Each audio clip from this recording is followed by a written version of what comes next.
Okay, guys, welcome back to the Let's Get Freaky podcast. Very excited to welcome two awesome guests tonight. We got Marie Dumont and Mike Aguilar with us. Guys, welcome to Let's Get Freaky podcast. Hello, how are you? Hello. Well, welcome back, Marie. It wasn't too long ago you was on the show. Yeah, We just we what? Yeah, a month ago maybe? yeah, not long ago, but we had a great chat. People loved It your was. episode. It was a great show. I'm very excited to have you back, and you've brought a friend with you now, Mike. Yes, yes, yes. This is Mike Aguilar. He's the senior team member, for Mid-Florida Bigfoot research team. He's been with me now for like 5 years. I Hmm. think, right? 5 years, Mike? I think 6 years. 6 years? Okay. I think Yeah, it's Man. so six we years. we've done a lot of research together, and he is an amazing researcher.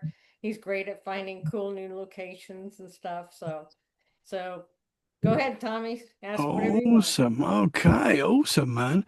So, I'm just the guy. I'm the guy that gets in front of the spider webs for Marie. Yeah, yes, so you're both a part of the Mid Florida Bigfoot Research Group, yeah, which I'm following you guys on all social media platforms, and your work is awesome. Like you put some cool stuff out there. And Marie, you mentioned last time you're out pretty much every weekend. I don't know if yes, that's the same for you as well, Mike. Are you out in the field quite often? yes. Yeah, as much as possible. Mhm. Where I just moved to is uh is even more convenient than it used to be because I'm only 15, 20 minutes at most from my research area now, so I can go out. It's hard because I'm farther north than Marie and the rest of the group are now, so we don't get it together, but maybe once a month together, all of us. But we are all out somewhere every weekend. Yeah, Wow, that's cool, man. That's good dedication, man. yep, We have So fun. We have fun doing it. I turned it into a family event. yeah, absolutely. Well, that's the cool thing is what we said last time we spoke, Marie. Like you can go out and you're in nature. So whether you get activity or not, you're still in these really cool places in yes, nature, which is where I think humans are meant to be. yes, A lot of the time, it seems it's good for our soul to be out in nature. So yes. wherever you're getting Bigfoot activity or not, you're in a cool place. Yeah, Oh yeah, Mike takes his kids out with him, so they're experiencing nature and appreciating it, and they're having a blast out there. Yeah, So you can't beat yeah, it. and they're finding stuff. That's they're. It's become like a. It's become really cool with them. They're actually finding things on a regular basis now. They're like legit the youngest little researchers in the country, man. Like, but they are awesome. They love being a part of this team. They That's mhm. love it. so cool, man. That's so cool. So for anyone that doesn't know about Mid Florida Bigfoot Research Group, can you tell us a little bit about it? Maybe they didn't hear our episode last time, Marie. Can you tell us a little bit about where it started and what you guys do? Yeah. So basically, I've had the group now for about 7 years, and I started it after I heard a loud and lengthy vocalization in the Ocala National Forest. That's what got me hooked. Then I started posting stuff on my own personal page, stuff I was finding, because I could not find a Florida research group anywhere on Facebook. Nothing was, at the time, there was really nothing. So I'm like, I'm going to start my own group. And it was just me, and I just started posting stuff, and then people just eventually joined, and I met Mike through there. And so that's where I've met, all my team members is through, for the group, and it's just grown, grown, grown, grown. Now I have over 11,000 members, and I run a very tight Wow. ship. I keep it, keep the trolls out. You Hmm. say one bad thing, you're gone, or something disrespectful, you're out of there. So Hmm.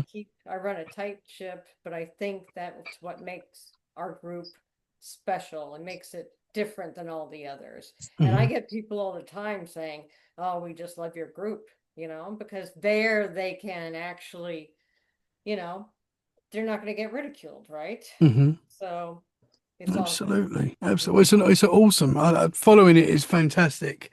Trolls are everywhere, man, aren't they? Ah, horrible. Uh, Very, very annoying. Yeah. The best thing to, I mean, kick them out if you can, or just ignore them. Either way. Do you kick them?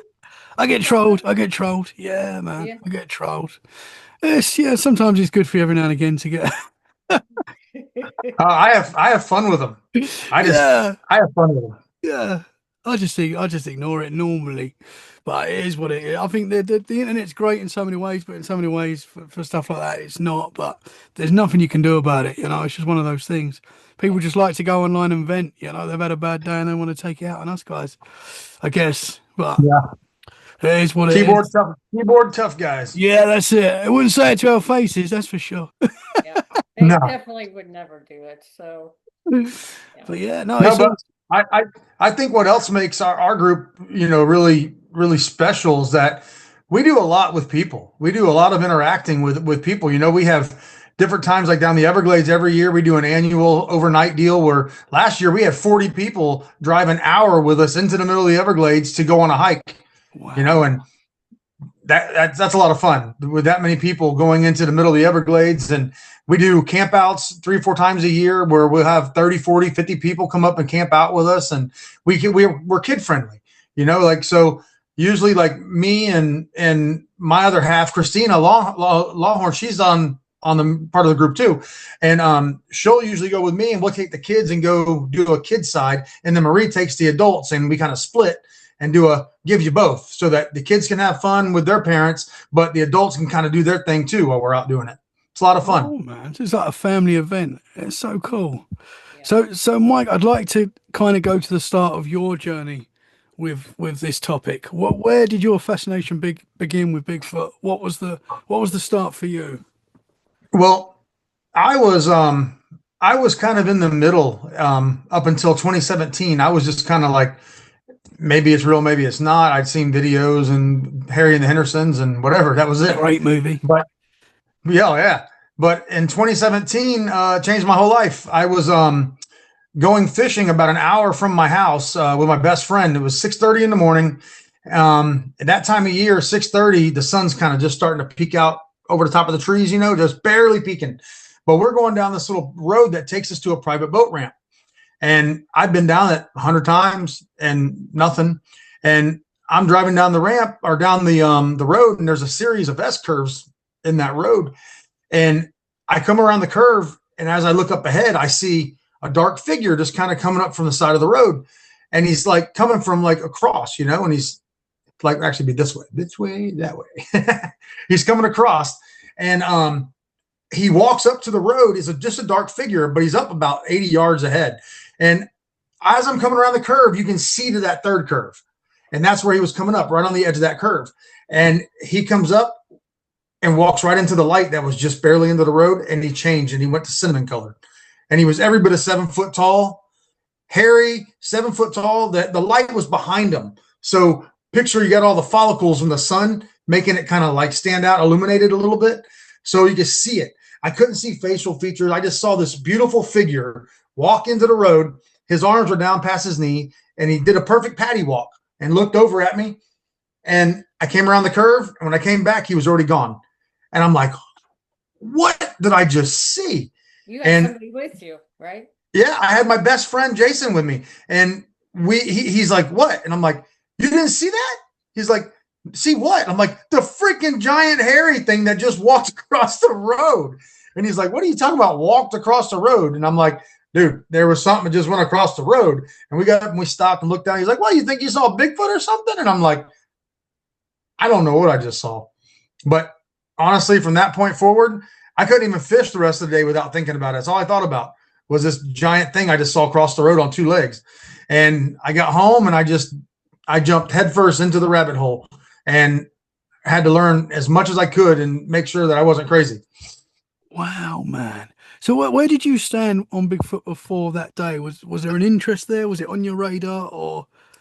I was kind of just like in the middle, like just kind of like I'm not a person who would say, oh, it was never real, but but I also didn't like go research it before, I didn't pay attention to it. I've been out in the woods my whole life in Florida, and now there's things growing up that absolutely were related to them that I didn't even think about growing up. Now I would have, but there was so much cool stuff growing up. I grew up in a real cool area, and in Wesley Chapel, which is in Pasco County, Florida. And that area is a very productive area. And it's where we've had one of our active gifting areas, our research areas. We've found some really, really cool. Most of the coolest stuff we've ever found have come from those areas. Absolutely. Wow, man. So when you was younger, before you realized that some of the stuff you were experiencing might be Bigfoot activity, what kind of stuff was that? Like sounds and smells and stuff? I would always, there's a preserve. And back in the preserve, it's a almost 10,000 acre preserve that you can't ride a vehicle and you can only bicycle. And growing up, I used to ride my bike back there. We would go fishing in the ponds that are back there and the creek that's back there. But you had to ride like 3 miles back into this preserve, and no vehicles, no hunting, nothing. So I'd be back there fishing, and you hear sounds, you'd hear noises, and you'd always get creeped out. But I always felt like I was being watched when I was a kid, and I'd just get to that creepy point and I'd leave. And I always thought it was a gator, like maybe a gator watching me or something. And because we had some huge gators back there, and I never knew. I just always felt like somebody was watching me back there. And fast forward all these years later, the second encounter I ever had happened back there in those woods. And that was incredible. Whoa. So you had another encounter as well, did you say? Yeah. I got paced out from back there. Oh man, okay. Well, we're gonna get into that. I just want to go back to the one that you saw the first time. Yeah. You say that was about 7 foot tall? Yeah, he was every bit of 7 foot. Oh, that's big. But he wasn't, but he was tall, but he wasn't. It looked like a bulky basketball player. Mm-hmm. If you figure that frame, he was big. He wasn't super thick. He was just very tall, not compared to the other things I've seen. Like he was tall and kind of lean, and like his hair was probably 2.5, 3 inches long at the most. You could just see it in the sunlight, the way it hit. Because it's like if you took a light and shined it behind me right now, I'd have a shadow figure you could see behind me, you know? Mm-hmm. And that's what it was like. The sun was just lighting it up perfect. And that cinnamon brown color, it was crazy. Wow, man. I mean, in that moment, that must be so shocking to see that in that moment, especially when you're not even thinking Bigfoot or anything like that. And then all of a sudden, there's this huge, hairy, 7 foot tall, because 7 foot tall is so big. You know, I don't know how tall you are, but I had a friend that was 6'5" or 6'6". And he was huge, man. You know, he seemed, you know, so to see that, it must be incredible. Yeah, we'll get into something a little later. We go into some more stories, and I got one where I was 15 foot from one. Oh, bro. He was huge. But I mean, biggest thing I've ever seen in my life. Wow.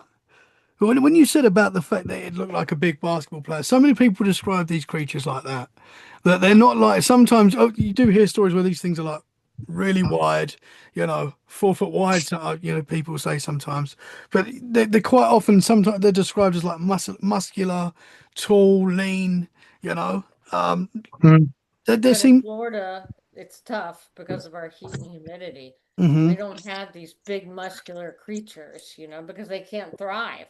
With you know, dealing with the heat and humidity. So they're like the skunk apes and stuff, they're thinner. The Bigfoots are usually a little thinner than something in the Pacific Northwest, you know, the big and stuff.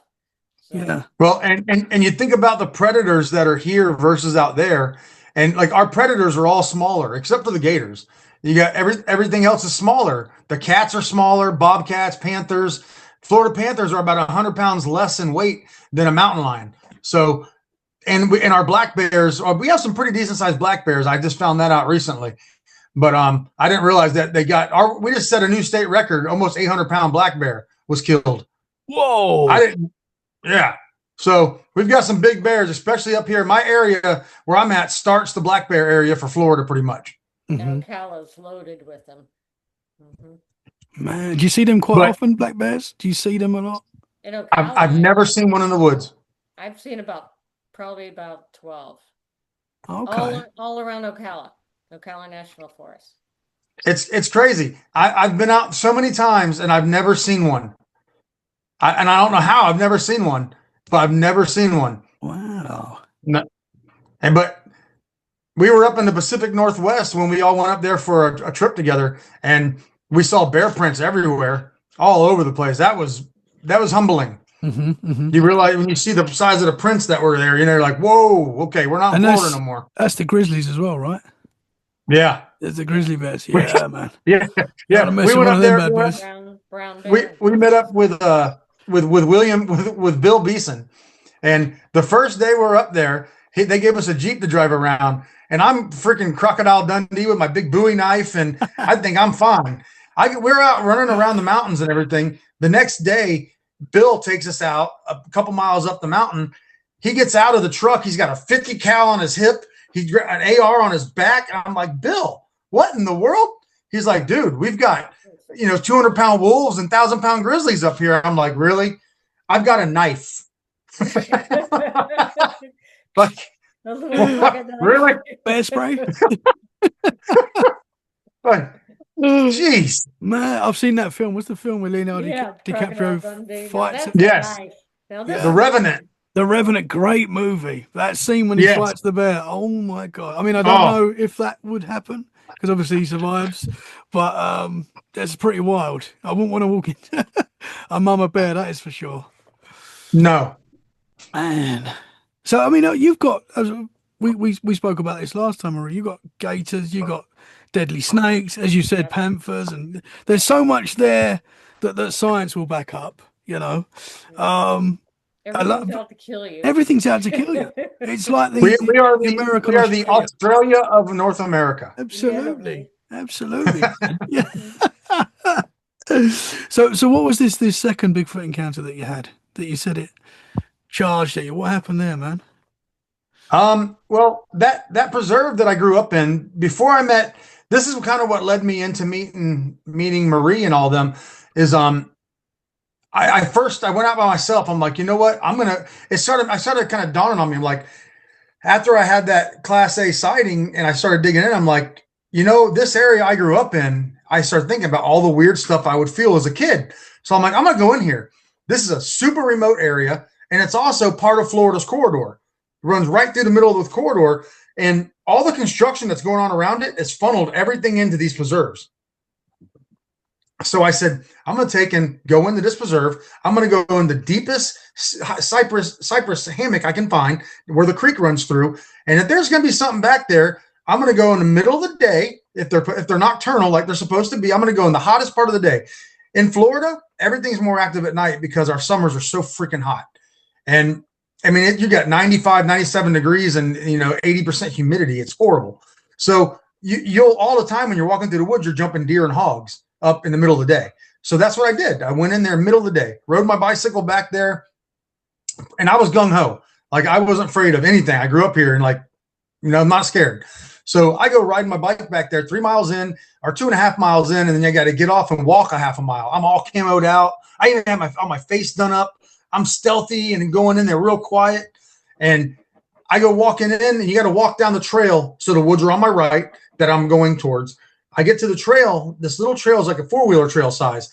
And I walked in it, and I start walking down the trail, and I see these 2 smaller footprints. And I'm like, oh, those are barefoot footprints. I'm like, that could be a person, though, whatever. A few feet up ahead of that were 2 trees. One was laying this way, and one was laying this way. And they're blocking the trail. And everything in my gut said, that's blocked off. Something's blocked this trail off. And I probably shouldn't go back there. But I'm like, whatever. Tough guy. I step over it. I disobeyed my gut feeling.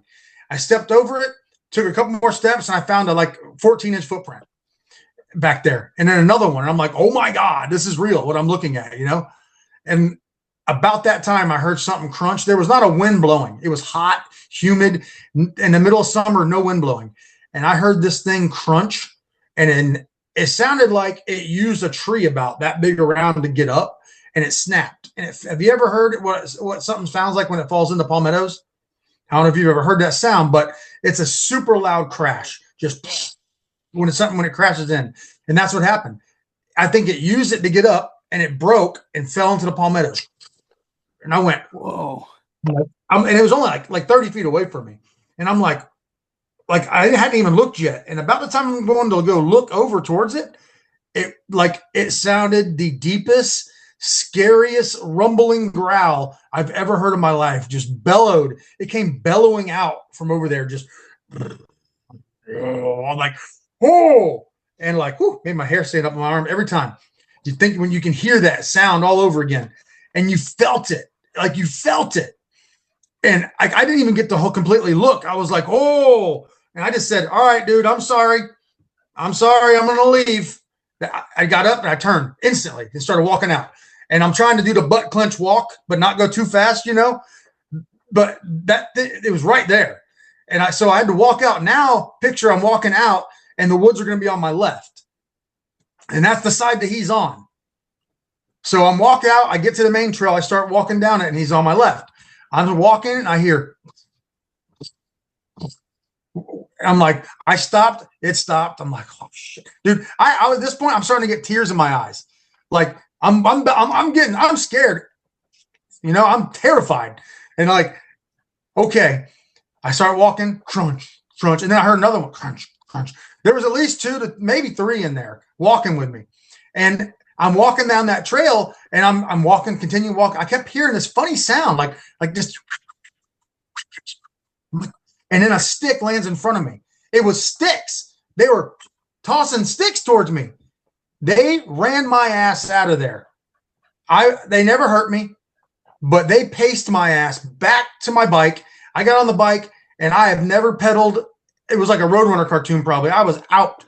And I've never covered that much ground that fast in my life. I literally had tears in my eyes. Like I thought they were coming for me. I thought I was going to get it. That was it. I'm done. And I got back to my truck and got off my bike. I'm sitting there for a minute. I felt sick, and then I threw up. And I open my door up, and I take a drink, and I throw up again. I'm like, what the heck, man? I got so sick. Now I realize I got zapped. I got hit with infrasound, and that growl, the lower growl before then that I felt is the one they hit me with it. I caught them off guard in the middle of the day, dressed up in all camo, and they didn't like it, and they let me know it, and they walked my ass out of there. They were, wow. And man, it messed with me for a while, man. I bet. What? So you think there was more than one at the time? I definitely think there was more than one. I think there was a family group back there, and then I've been back to that area, and I found the area right where it came from. There was natural orange trees back there, and like an area that looked like something's been sitting in it. And I think that's what they were doing. I think that was their resting area. It was only about 30 feet from the creek that runs through. I think that's one of their resting areas. And I just I nailed it. I looked on the map, found an area I wanted, and hit it perfect. Wow, man. So when they was tailing you, did you get any glimpses, any dark figures or anything like that? The one thing I got, the only thing I got was as I was pacing, you got your peripheral vision and you're looking over here. Mm-hmm. And as I was walking out, I saw a figure go by. I actually, a dark figure went by it through that. There was an opening in one of the trails, like a trail that went to the left. And I saw it go that way. And I thought I was going to go and go ahead of me and cut me off. I thought I was going to come after me. And I kind of forgot that part. But yeah, I did see a figure. I didn't see it clear. It was just a figure on the side of my peripheral go by. Mm-hmm. I'm like, and you heard it as it went through. And it was like, man, I thought he was going up ahead of me to get to me up ahead before I could get to my bike. Mm-hmm. But they didn't hurt me. They didn't hurt other than my ears. Yeah. I mean, that's classic Bigfoot activity, the stick throwing and stuff that you was hearing as well. How often do we hear that these things kind of throw stones and sticks near? And we don't have a lot of rocks, so sticks would make sense, Mm-hmm, mm-hmm. Man. Yep. Mm-hmm. Whoa. So the infrasound that hit you, how did that feel in that moment? Could you feel that there was like some sort of attack? I just felt the growl. I felt the growl. And when I heard it and I felt it, but when you heard it, it was instant. Primal fear, instant. Just, oh my God. Like I messed up. Yeah. Instant. Grown man, Florida. I'm a Florida man too. We're a different breed. And, and dude, the most terrifying thing that had ever happened to me to that date was that. Wow. I mean, we know that tigers do that. that they can kind of stun Yeah. people with infrasound and then pounce, and just it just shows you how, how when we're in their environment, these creatures have got full control of us, basically. If they wanted to just take us and, obviously the missing 411 and things like that, we hear of people vanishing without a trace, and it's very possible that in some of these cases, maybe it is these creatures. What are your thoughts on that? Do you think that happens? Do you think these creatures can and do hurt people in some cases? I don't I necessarily think so. They want to be left alone and they'll Hmm. do anything to keep you out of their area. Hmm. So whether they chase you out, throw things at you, or infrasound or whatever, that's just my opinion. What do you think, Mike? I, I think that it's kind of regional. I Hmm. think that if you're in an area where these things aren't around people all the time, Like some of these Alaska? big, like Alaska and places where you hear more reports of people vanishing and things, they might be bigger and you might be on the menu. Hmm. And also I think that there's hunters out there that have gone missing because they have tried to kill them or they've shot one. And I Interesting. think if you take one, I think if you take one out, you're not coming out of the woods. I think the rest of the clan or the group is going to take you out. Hmm. Hmm. I know they're in family groups. Me and Marie, we know they're in family groups. Yeah. Yeah. Well, quite often when you talk to Bigfoot researchers, they will say they've had that experience where there seems to be these creatures surrounding them. Like, you hear that very often, Yeah. and they're obviously masters of their environment and the stealth, and if they don't want to be seen, obviously it's very difficult to see these creatures. Remember Mike and Ocala when we were around that lake? That Oh secret yeah, lake and all the sounds and they stuff were that was all around going on us. around us. It was insane, but we couldn't see anything. It was daytime. No, we There we was we Wow. got all kinds of we got we stuff got going. whistled at from 15 feet away and couldn't see what was Couldn't whistling at see us. anything. Strange It, smells. We had snaps and breaks going on continuous, oh, continuously. we pulled Oh, this footprint oh came out of that wow. spot. Whoa. How big is that for the listeners? How big is that It is a 14? weird looking footprint. 14? That's Yeah, big, we man. were finding these Yeah, these it's not. weird prints. Whoa. How many prints were there? Oh, There was a lot. there There was was a lot. what, 20 at least, maybe? Oh, I got them on standby. that's so big. There, there. You can see the print Ooh. inside there. Yeah, man. Hmm. Yeah, they're just very unusual. We can't figure out the toe situation Hmm. because it's just there's like two things, like two toes. I don't know what it is. We I can't figure it I out. think I kind of think I debunked it a little bit, Marie, and I think that his big toe, there's one toe, and he went through it was so deep that it made a second toe looking impression Hmm. because it went through it and it made like a double toe. Is what Hmm. I'm thinking. It's funky looking though for sure. Man. Definitely weird. And the gentleman who reached out to us about the location, he pulled two casts themselves, and I'm telling you, they were the weirdest things we've ever seen. They That's were for weird. sure. Very weird. But And what a They were definitely crazy weird. area. There was all kinds of weird stuff. And this is daytime. We're experiencing snaps and breaks and cracks and smells and it hmm was insane. It it felt like we walked right into the family. Like they were all around us. For hmm real. Like I had to stop Marie. I'm like, Marie, stop walking for a second. I was like, she's gung ho sometimes. And she's walking down this trail. I'm like, stop, I hear something. Like Mhm. it's right there. Oh, I could hear him. I could hear him while I'm walking around. I was like looking around, and it was daytime, and there was nothing visible. hmm Nothing. hmm I But mean, they're Ruby and there. I were sitting on, we placed the cast, we poured the cast, when we had to wait an hour. So me, Ruby, and Bob were sitting on a kayak that was out there. And we've been sitting out there for like 45 minutes, and all of a sudden, this smell, just like death, just Ruby smelt it, then I smelt it, then Bob smelt it, and it was gone. It just came and went, and there was nothing dead around us. We've been sitting there It, for 45 minutes and nothing. and I wasn't around at the time, so you couldn't blame me. Yeah, right. Like, Partridge Sometimes it's squirrel. Mike. Sometimes it is Mike. Yes, partridge squirrel. Yes. Difficult question. How big do you think Bigfoot family groups are? Because that's a question that fascinates me. Obviously it's hard to know that, but if you had to guess, how many would you say In are there Florida? in one time? Yeah, In Florida? Oh, I don't know. Any guess, Mike? I don't because have any. you hear three a I, lot. I would I say just maybe a think couple I, hundred, maybe. I think that they're in groups of maybe 20 or more. But then Okay. there's smaller groups. Then there's smaller groups in between them, like we are.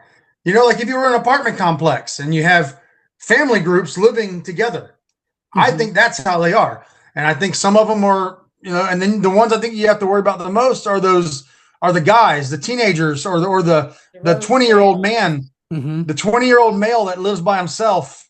You They Yeah. know, got kicked out of the clan for doing something, yeah, so you know, yeah, Kind of like maybe they're too humans. aggressive or exactly. whatever. Hmm. Interesting. Exactly. I think about how I was in my 20s. I was wild and crazy. Yeah. Now I'm different. I'm a family guy. I'm a Hmm. totally different dude. And I think they're the same way. I Hmm. think the family ones have more patience for you. They love kids. They absolutely love kids. By far the most interaction and stuff I've ever had is when it's just me and the kids. Interesting. Yeah, you hear that quite a lot. You hear these creatures that quite a lot will like watch families that are camping.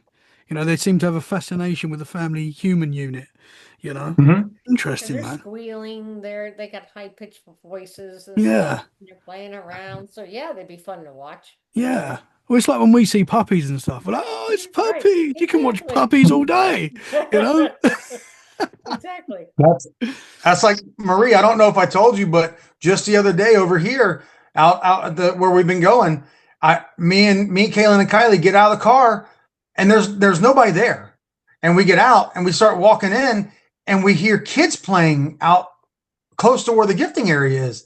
I hear a girl holler and like these weird. They sound like kids playing, and I'm like, okay. And we walked in and um, Kylie made a sound and Kayla made a sound. It all stopped. The noise stopped, and we didn't hear another sound the rest of the time we were there. But we felt, watched, we heard things the entire time we were in there. Hmm. Interesting. That's I'm taking Marie into this. We have a new gifting spot. I'm gonna take Marie over there Sunday. Marie and Bob and the mountain. Who else is going to come? But we're going to go take them in there to our new little gifting spot. We've been having some cool things happen on it.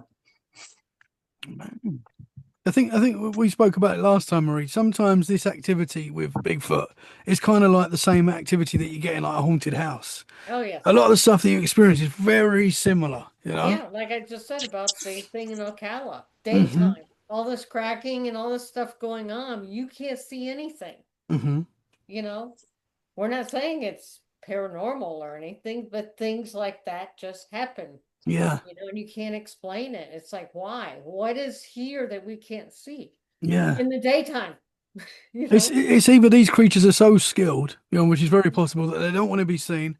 Obviously, you hear the spider crawl and stuff like that. These things can get in positions that we can't imagine sometimes. People that see these creatures in like the spider crawl position, they Yeah, say it's like an unnatural thing that you can't fathom that a creature that big can move in that way.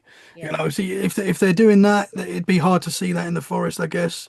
Or there is a supernatural element to these creatures. right. Mike, Which what is was what we talked about before was yeah.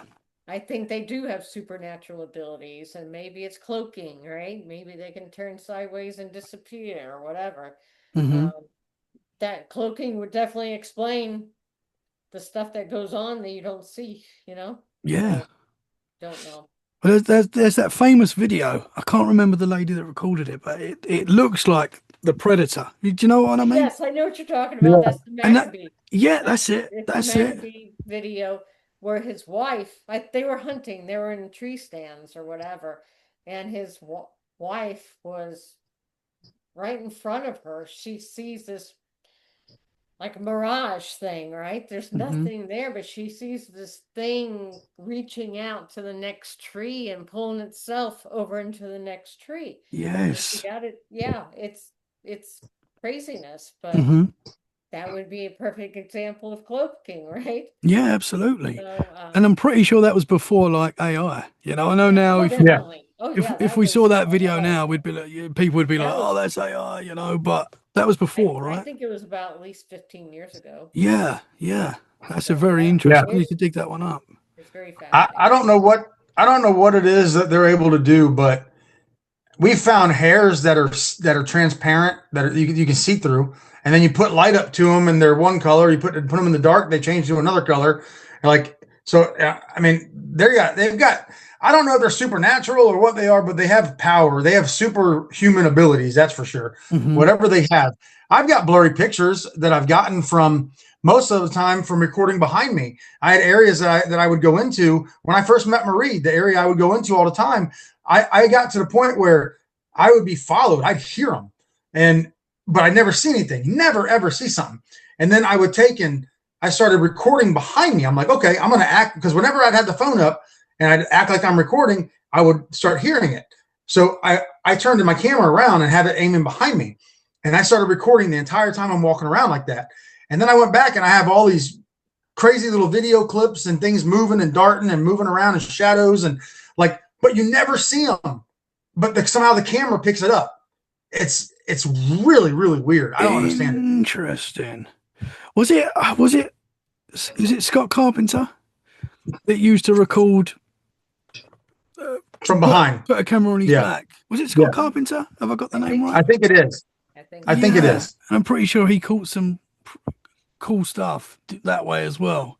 Right. So maybe Yeah. these things, yeah, maybe you are tricking them. They're thinking that you can't Yeah, see them and you stuff. walk past them, right? Hmm. So they're gonna cross the road or cross the trail, when Yeah. you walk past them. So I yeah, you can have something I happen. just recently put up a couple of videos over the last couple of weeks on our Facebook page, and you can see the one like they're both one of them is there's like three cypress trees standing there, and it's off about 30 yards away from me, maybe 40 yards up ahead of me, and I saw this figure kind of off to the left a little, so I kept the phone like this, like like I'm looking over here, but I had the phone looking at it, so that's why it's kind of shaky.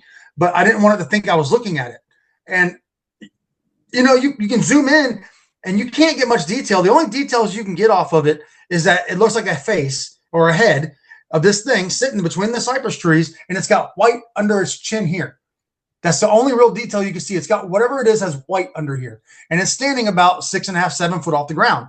And what's funny is later in that video, or later in that day, I went to another area. I caught the same one at a different tree, doing the same thing at a different tree, just sitting there watching me, nothing threatening, just watching me. And he had white under his chin again, so it was the same one. And then, but Whoa. I posted a little video. I posted that little video. You should check it out if you get a chance. It's really cool. Yeah, And then man. there's another one, and then you see it like because I'm a horrible photographer. I'm real bad ADD, and I'm all over the place and excited. So I catch them off guard, I think, and I'm recording, moving as I'm get excited. My phone goes to where I go, and I caught one off guard. It comes out of the trees and goes back in real quick, and you just see this dark shadow go out and back in. And it's Whoa. pretty awesome. It's really awesome, actually. That is awesome. Is that on the Mid Florida Bigfoot Research Group page? Yeah. Yeah. I put it on there. Interesting. Okay. Well, I will share the links in the show description so people can go and check that out after our conversation. That's amazing, man. Now, it's cool little videos. Wow. They're only about 30 seconds long, but they're like really cool little clips. Hmm. Well, the fact that you caught like the white I'm beard. just starting to I'm starting to show some of those again because blurry pictures are blurry pictures and they get caught a lot of controversy from them. But it's like, you know what? I'm going to start just putting them out there and people can say what they want. Either you think it is, these are real, whether you believe it or not. I've had people say they don't think they're real. And I'm like, well, okay, well, that makes me feel even better. You think I'm faking it? Like, okay. I don't know why people get offended by blurry pictures and things like that. I just don't understand why someone would get angry about it. Because all you're doing is trying to document this stuff, and you're saying like, I was in that moment. I might have heard something, felt something. I took a picture, and I've caught possibly something. So I don't know why people would get angry that you're sharing that. You get that? They're so dumb about how they say it too. They're Crazy, man. like, oh, what were you? Why is it so blurry? Why didn't you just do this, or why didn't you do that? I'm like, dude, I'm walking, accidentally caught this thing on film, and I went back, reviewed my film, and found that moment. So I'm trying to freeze a frame, slow it down to catch something that I'm walking by. You know how hard that is to do? You can't get a deer clear like that, or a dog. Absolutely. You know? Yeah. Much less something that can freaking hide like the predator, basically, you know? Yeah, absolutely, man. I say it's so difficult to catch. Everyone says now, oh, we've all got, cell phones and stuff, which we have, which have got great cameras on, but it's still very difficult to get pictures of these things. Absolutely. I was in the forest. I'm very close to the New Forest in the UK, which is a big forested area. There's a lot of wildlife there. And me and my family were walking through the forest one day, and there was 3 deers, right, just in the middle of the forest. One of them was white, and it was amazing. I was like, "There's a white deer! It's amazing!" Oh, beautiful. So Wow. we're looking at it, and I was like, "I need to get a picture of this white deer." I've literally got my phone out of my pocket, and these things they're gone. They're gone. Just there's no way I was going. And they were literally in front of us, perfect, for a couple of seconds. Obviously, they saw us and they were gone. But I always say, like, imagine trying to catch like an elusive creature that doesn't want to be found, that is an expert in its environment. It's very difficult. So yeah, I totally get that. You have to literally have a camera here or something running the entire time, and then hope it happens. But usually when it happens is when you don't have the camera on, when you're not expecting it, when you have whatever. When you first get there, that's what I've been like. It's happened multiple times. Like right when you first get there, you need to start recording right as you're coming in and when you're getting out of the vehicle, because that's when stuff always happens every time. Well, most Bigfoot sightings that I hear are normally like your first one, the road. You're driving along and these things are crossing the road. That seems to be, and it makes a lot of sense as well, because obviously they're not, your car's going very fast. You're moving in an area where there's not a lot of cars, and these things are probably crossing the road often. So that makes sense that's when you'd catch these things quite a lot. But going back to what we were saying about possibly some of these things being aggressive, do you think like with humans you get some bad humans that are nasty? Do you think it's the same possibly with Sasquatch? I would assume so. Yeah. Probably have some that aren't quite right. Yeah. Really, Yeah. Like definitely. I think like Thomas says, like Thomas Seawood says, fear the rogue male, the one who's out there by himself and who's trying to establishing his dominance and all that. He's the one that you get to be scared of. And I've had 2 bad encounters. The one I'd already told you about. I had one more, and ironically, I'll tell you because I took Marie to this location, and I'll tell you what we found there afterwards. And but so I took my son with me to go check out a new area. I wanted to check out where there's a creek, so we went fishing. And while we were fishing, we kept hearing sounds and stuff going across the creek on the other side of the creek. And this is down the middle of a power line run. You had to walk 2 miles down this power line to get to where this creek runs. It's the same creek that runs 20 miles up to where 15, 20 miles up to where I had that bad encounter happen. Same creek, just a different location. And we're sitting there and kept hearing funky sounds. Kalen, my son, goes, "Dad, I see something. It's looking at me." And I'm like, whatever, because if there's these bushes like right here, and if you're over here on the side, you can see over here. And that's what it is. I'm looking down and you can see like there's a Z to the creek, and you can look over. He's over there like a block away seeing something looking. And I'm like, I thought he was messing with me. And I'm like, son, all right, whatever. And he goes, "Oh my God, there he is again, Dad, there he is again." And I'm like, "Kalen, quit messing." He's like, "Dad, I'm not." He starts crying, getting all upset. And I'm like, all right, I believe you. About that time, it sounded like in the middle of the day, sounded like a flock of barred owls went off, which I've never heard that before. You don't have barred owls in the middle of the day. It was just all these sounds, all these barred owl sounds coming from over there. And we know they mimic barred owls. And so I'm like, all right, I got kind of creeped out with how much was going on. I took my son home. Next day, long story short, I'll try to make it quick. No, that's cool, man. Next day, we go. I came back with just my dog and my dog Miley. I love my Miley girl. We lost her last year, Oh, sorry, but man.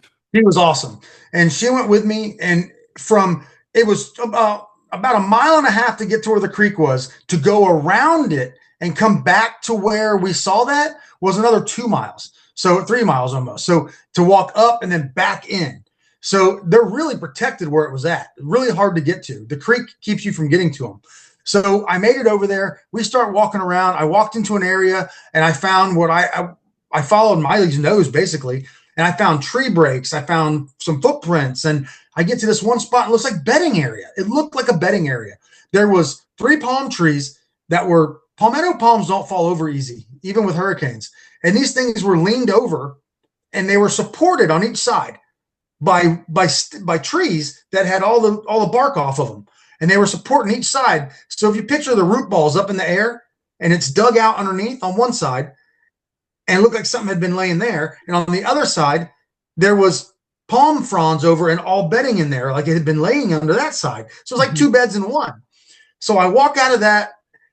I was in there for a while. I found more beds in there, but I come out and I walk out to this little 4-wheeler type trail, start walking down the trail, and I found these 2 gigantic freaking footprints. Right? I wish I have to show you the picture sometime. So they're 19 inches by 10 inches wide. Whoa. They're gigantic.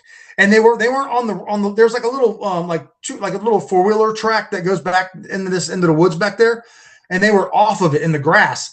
Whatever this was so heavy that there was mud that high at the heel, smushed up in the grass, that were squirted out of the grass where this thing stepped. And then another while, this is when I was first starting, and I didn't even have a tape measure with me, and I didn't. So I put a water bottle beside it, and I had my footprint, and I'm taking pictures. And I got that feeling again that I got the day that I got scared. And I'm like, you know what? I ain't doing it again. I'm not going through it. I'm not going to deal with it. So I'm sitting there, and I'm like, I'm getting pictures of the footprints. They were one right in front of each other. And I'm taking the pictures, and Miley starts growling, just doing this low growl, looking right at the tree line. And I'm like, she starts growling. And I heard next what sounded like to me like something stomped the ground. Boom. And it was only like 30 yards away from us. Well, the bushes, you can't see. It's like a wall of bushes. You can't see into them. But you can see the trees that are 50 foot tall sticking up. That tree in the middle went. And it went. And then it went. And it started shaking. And this thing let out a sound. And the whole tree went over. Whoa. Miley turned on her. She had her leash on her, because I always keep her on a leash because of hogs and different things. And so she turns and went the other way out of there. She wanted no part of it. Whoop, and hung herself, like trying to get away. Dude, I thought the first time I got scared. When that thing did that, holy cow, I almost crapped myself. Yeah, I literally turned. I turned and said, "I'm leaving." I same thing. I'm sorry. I'm leaving. I start walking out like I can't run. I don't want to run. Miley's pulling me as hard as she can.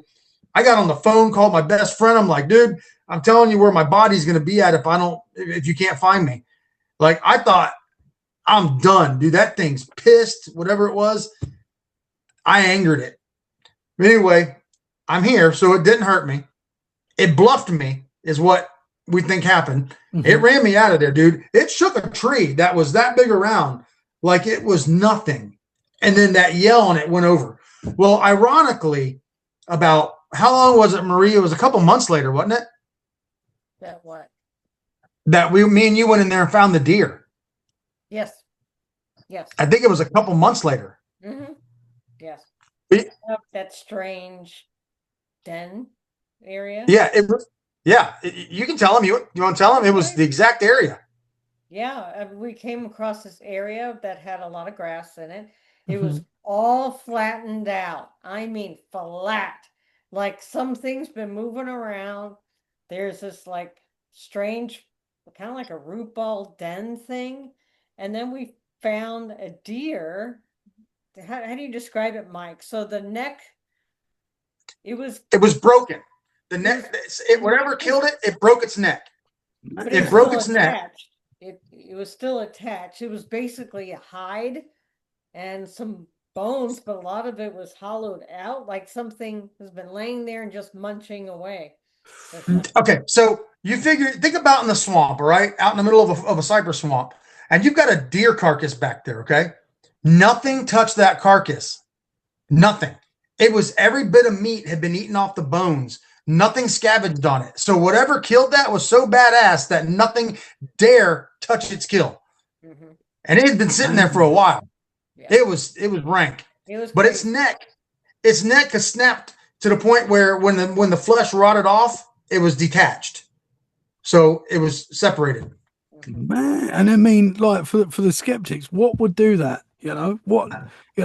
Big cat can't do that. I wouldn't have thought. Well, A big cat would bite them Yeah, here, yeah, you would see that. Yeah, or in the skull. wow. You see something. There were no marks on this animal. Mm-hmm. No, Marie. I think his feet were broken though, weren't they? I think the feet were snapped. We didn't see I can't any remember. I blood think either. I mean, that's there was no strange. blood. There was no blood in that area either. it was so weird. It was like something kept it there and just ate every bit of meat off the bone for a month. It was weird. And this whole Whoa. area was flattened out. Mhm. All the grass just smashed down, like something's been moving there, laying around, sitting there, whatever. It was a weird spot, that's for sure. But it was in the exact spot where the tree got pushed over, right in that area.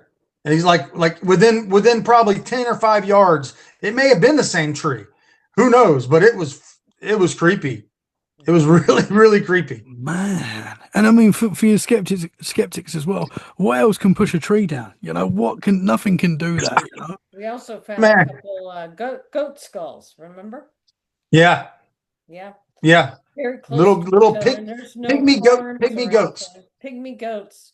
What are pygmy goats doing in the swamp? And the closest farm or residence is like what, 5 miles away or Yeah. 3 So they're not miles away? native. You don't find pygmy goats walking. Yeah, you don't see No. pygmy goats Yeah. in the swamp. You know? No. Man, they were They had to close be brought there from somebody's. Yeah. There was two, and it were two within like 20 feet of each other, two skulls. 20 feet. Yep. Mm-hmm. so I mean, you possibly found a Bigfoot den, or a home where they a home. You see, it's flattened. It's in an area where it's hard for people to get to, right? Yeah. So that absolutely. could well be a Bigfoot home.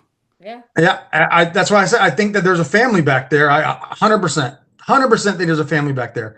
I had we were with our friend RPG, and we were doing some filming and stuff back there with our kids because he's got 4 awesome kids, and I have my 2, and they play together, and they were trying to film together and do some unique things. And I took them back there, and my son had a Class A sighting in the same exact spot, 30 yards from where all this happened. Whoa! My son Kalen, it's such an awesome clip. So he walked by himself off. We walked in the back way from normally I come in the front. We came in the back way, and we were walking up, and we were, like I said, about 30 yards from where all this happened, where those dens were at. And my son's walking. There's a big brush pile, like a clump of trees over here to the left, and we were all off to the right. Me, RPG, and his kids. And I think what happened was whatever was over there was watching us, and it didn't see Kalen until he popped out. And when he popped out, Kalen looked right at him and made eye contact. 20 yards away, he's like, I heard him make a noise. I look over at him, he's frozen. And I'm well, Kalen, what's wrong? And he's not talking. I'm like, Kalen, what's wrong? And he's like, I get up and he's crying. I'm like, what is wrong? He's like, I just saw one, Dad. I just saw one. And he's like, and so we got him to talk about it right then. And like, there's this cool little video, man. And he's crying. And he's like, he was 8 foot tall. His shoulders were like this wide. He looked right at me. He just, like, he floated and hovered down and was gone. Like he was standing above. So he saw about from his waist up. and he said he was just gigantic. And he went squatted down behind the palmetto palms Wow. Did he? in Did that he? same exact area. Man, did he say what the face looked like? He couldn't see the face real clear. He said he just saw he said it was so dark that he couldn't see its face. It was jet black. Man, But he said it was just black and hairy. He just saw it clear. He's like, he was just big, wide, black, hairy, and he just went down. man, that And is it's like, wild. this is right. If you could have seen the emotion that he had on his face, like no doubt what he saw. Wow, man. So Well, you that's think cool about that you, all the stuff that's happened in that one area. yeah, man. Well, it's cool that you documented that straight away. You know, Yeah. whoa. I've got to say, RPG as well is such a cool dude. I met him last Oh year yeah. when he come to the UK. Mhm. Really cool. I want to get him on the podcast very soon as well. He's a cool dude, man. Yeah. Oh yeah. He's become a very good friend of mine. And we only live about 35 minutes from each other. Oh, And wow. that's what we do. We're working on the Legend Seekers together. Oh, awesome, man. So, Awesome. so Daniel. Yeah. I'm sure you've met Daniel. Daniel Lee Barnett. Yeah. Yeah. Yeah, Well, yeah, yeah. Daniel, He's been on Daniel the and my podcast. son, Daniel and my son suffer from the exact same thing, selective mutism. Oh, okay. They both didn't. They both kind of overcame selective mutism through Bigfooting. It's awesome. Great story. That is awesome, man. Wow. Dude, they're good people. They're good people. Absolutely. Absolutely. Daniel is an exceptional young man. I'm sure you'll say We're this we're as well. gonna we're gonna do the Legend Seekers thing. That's what we're filming for, is a Florida version of Legend Seekers, and we're gonna do like a thing with the kids like a monthly thing with the kids. It's gonna be really cool. That's They want to awesome, do man. they want to do an episode for my son to talk about his selective mutism like they did my Bigfoot life, but an episode instead of a whole show, just a show. I mean, instead of a movie, just a show about it. Oh, Which that's I think is so awesome. cool. That is It's so so cool. cool. They're good Man. people. Yeah, they really are. I mean, what Daniel Lee Barnett, the evidence that he found as well, is quite incredible.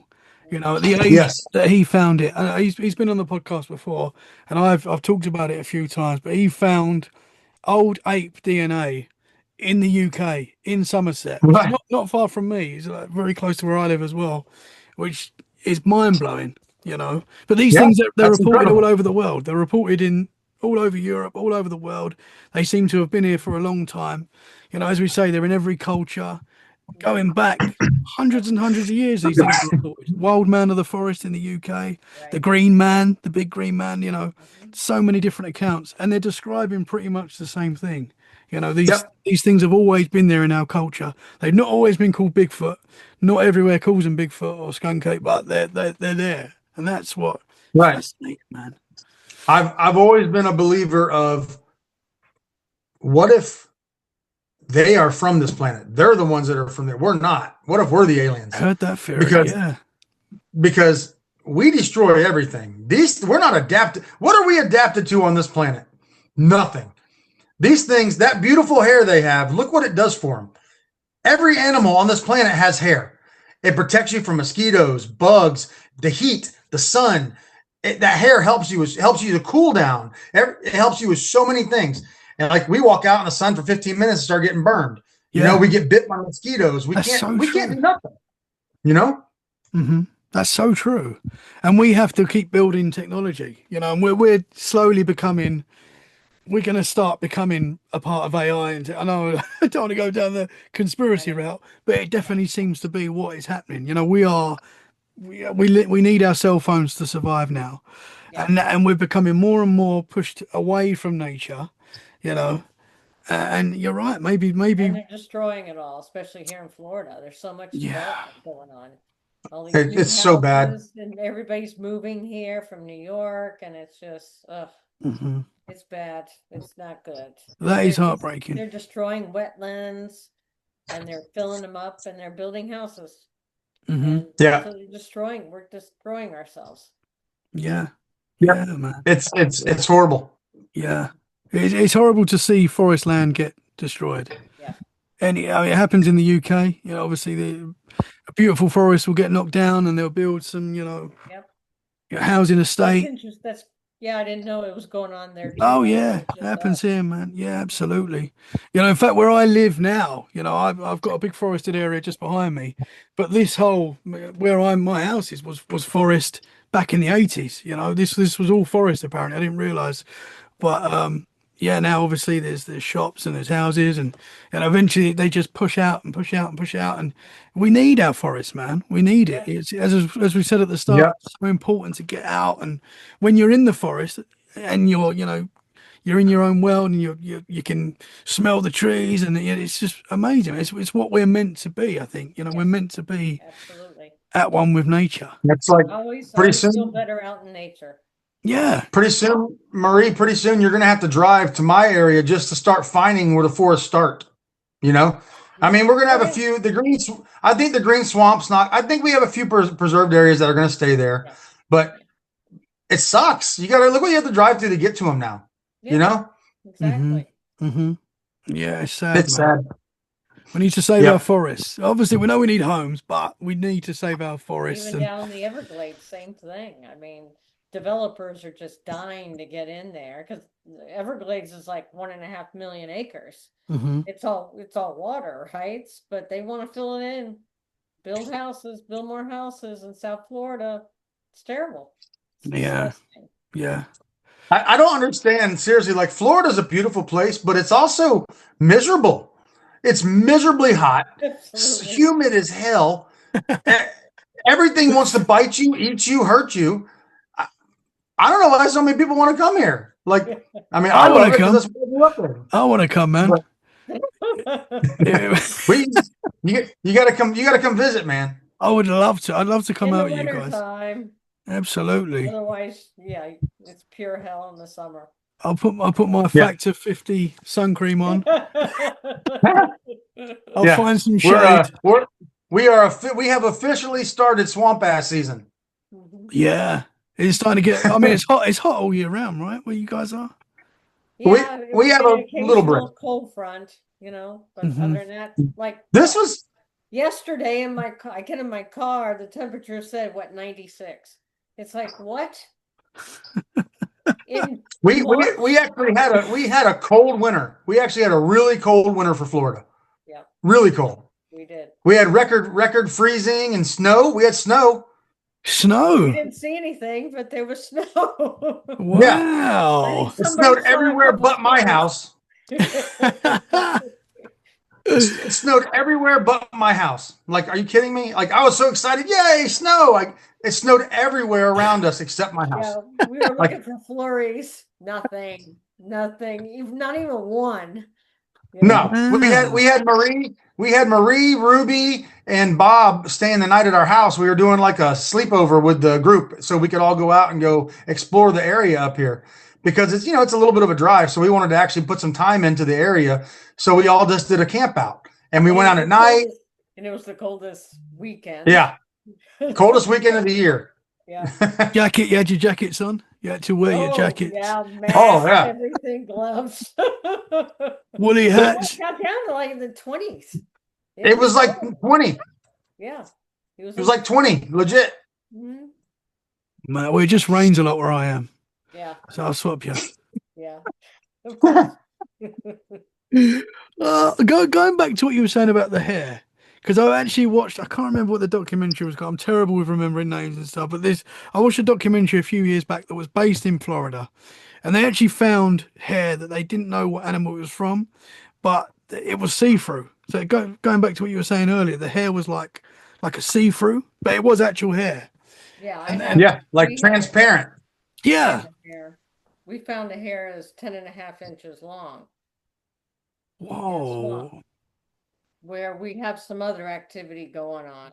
hmm So we had it analyzed, and there's no medulla.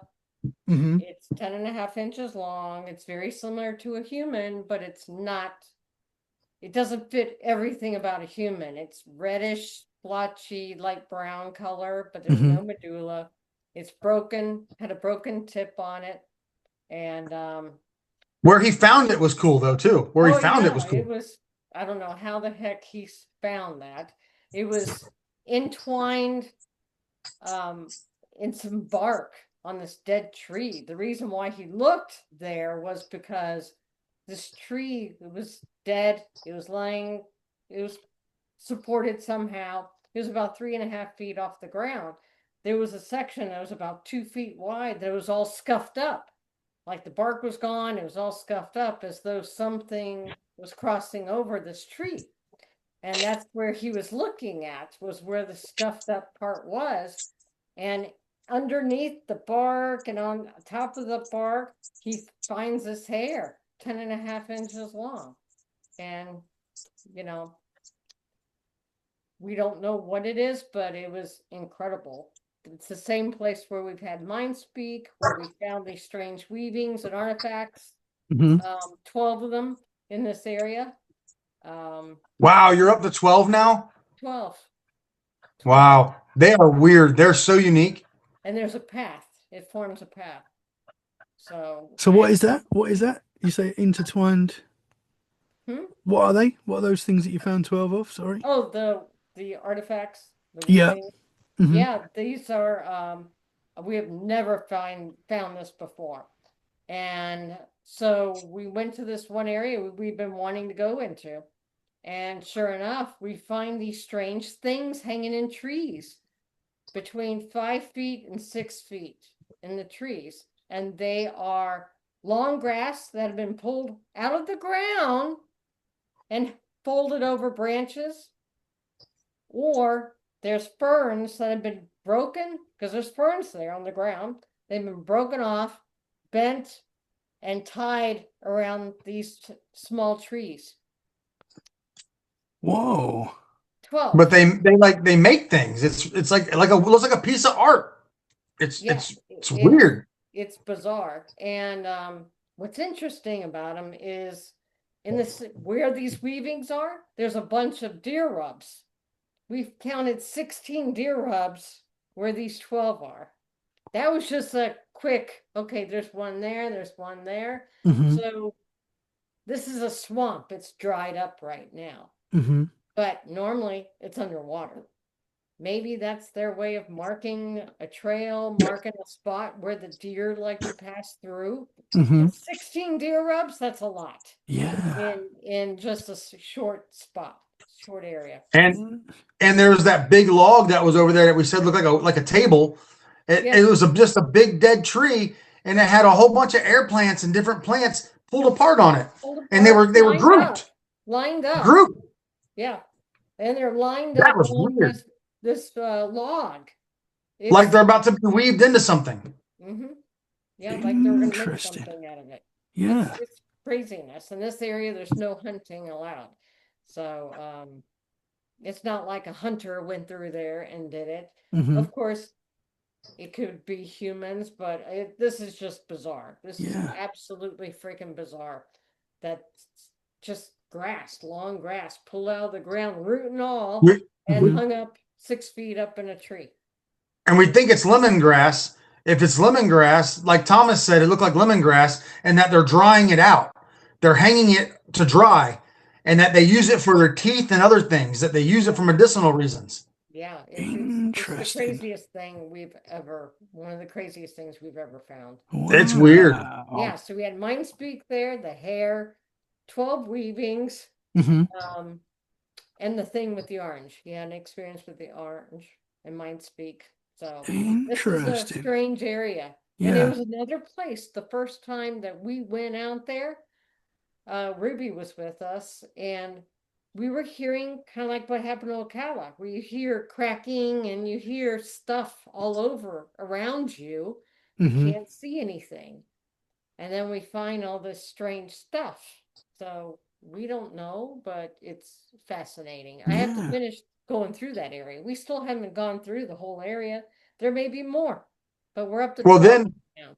Then it only it's only a couple hundred yards from there where all that marking is going on, where we found when we had the camp out and all that area with the giant X. We found a freaking X structure that's 50 foot tall out there. Behind the camp. It's incredible. And all these trees, there's these A-frame breaks that are there's 5 in a row, and they're all 8 foot off the ground, exactly the same height. Looks like the same exact dude walked by and broke each one, marking it, and they lead in a direction towards the campground. And that Interesting. area, and if you look on the map, that what's even more interesting about that area is you would think, oh, it's just in a park when I can't buy a campground and all that. You know, there can't be much going on. Well, that campground happens to be close to right where two corridors meet, right where two of the main corridors around Florida meet. So we think that they're marking that area, and one side, they like probably different clans, whatever, come through there a lot. It's only one way that you can get through the green to the green swamp is by going through, you know. So Mm-hmm. something's going on. Interesting, man. Yeah. So possibly another Bigfoot den, you know, where maybe these things meet and, Yeah, and you know, create. Yeah. Interesting. What was the mind speak thing? Did you share that last the time, or was mind that? speak thing was team member Bob. He experienced it for the very first time, and he didn't tell me about it when it happened. He was like, "Okay, I'm going crazy. I don't know what if it's his imagination or what." So he wears a knife on his his belt, right? So he heard this voice say to him, "Why do you carry a knife?" And he was like, so in his head, he's answering back. He's like, for my protection. And then like a few minutes later, it said, put the knife in your pocket. And so he did that, but that was it. You know, sometimes when people have mind speak episodes like that, they'll have a sighting. Mm-hmm. But he didn't have a sighting, but it did say two things to him, and those are very common things that are said to people when they have mind speak. A lot of the times, they're usually telling them, "Put your gun away. Why are you carrying a gun?" You know, like in his case, "Why are you carrying a knife?" It's a pretty common experience, mind speak experience, and he didn't tell me Well, about it till later. what's funny though is you got to know Bob, and Bob is not the type of guy that would just come tell someone he just heard something in his head. He'd be almost too embarrassed and too proud to tell you. Is the Exactly. type of guy he is, and he was telling me, and he's like I don't know what I heard it. I heard it clear. Like this, like he didn't have an answer for it. You know. Yeah. Yeah. Did he say what the voice sounded like? Was it like his voice, or was it like another voice that he didn't recognize? Did he say? I think he said it sounded male, but he Oh couldn't wow! So it was like a voice that confirm it was what just, it was. yeah. Yeah, it was just in his head. Why are you carrying a Whoa! knife? Yeah. And that's something you would never think because he loves weapons, right? He's all Yeah. about weapons, knives, guns, all that good stuff. Mm-hmm. So he would never just think that on his own. Why he would not say to himself, "Why do you carry a knife?" You know, Yeah. it's Yeah. just not something that would happen. So And as you said, it must have been a big impact on him for him to share that with you guys. yeah, You know, it took him Yeah. a while. he knew that And that was he Yeah. out of the finally ordinary. fessed up. He finally Yeah. fessed up. And I'm like, "Why didn't you say something?" You know, I said, "Answer them back. Talk to them. If you have that ability to have mind speak with them, you need to talk to them more, you Mm-hmm. know, Mm-hmm. and see Mm-hmm. what happens, you know?" Interesting. Because you hear that a lot. There's some Bigfoot researchers that, you know, claim to be able to communicate with these Hmm. things. You Right, know. right. And he may have that ability. Yeah. So, Right. Oh, what was the orange thing that happened?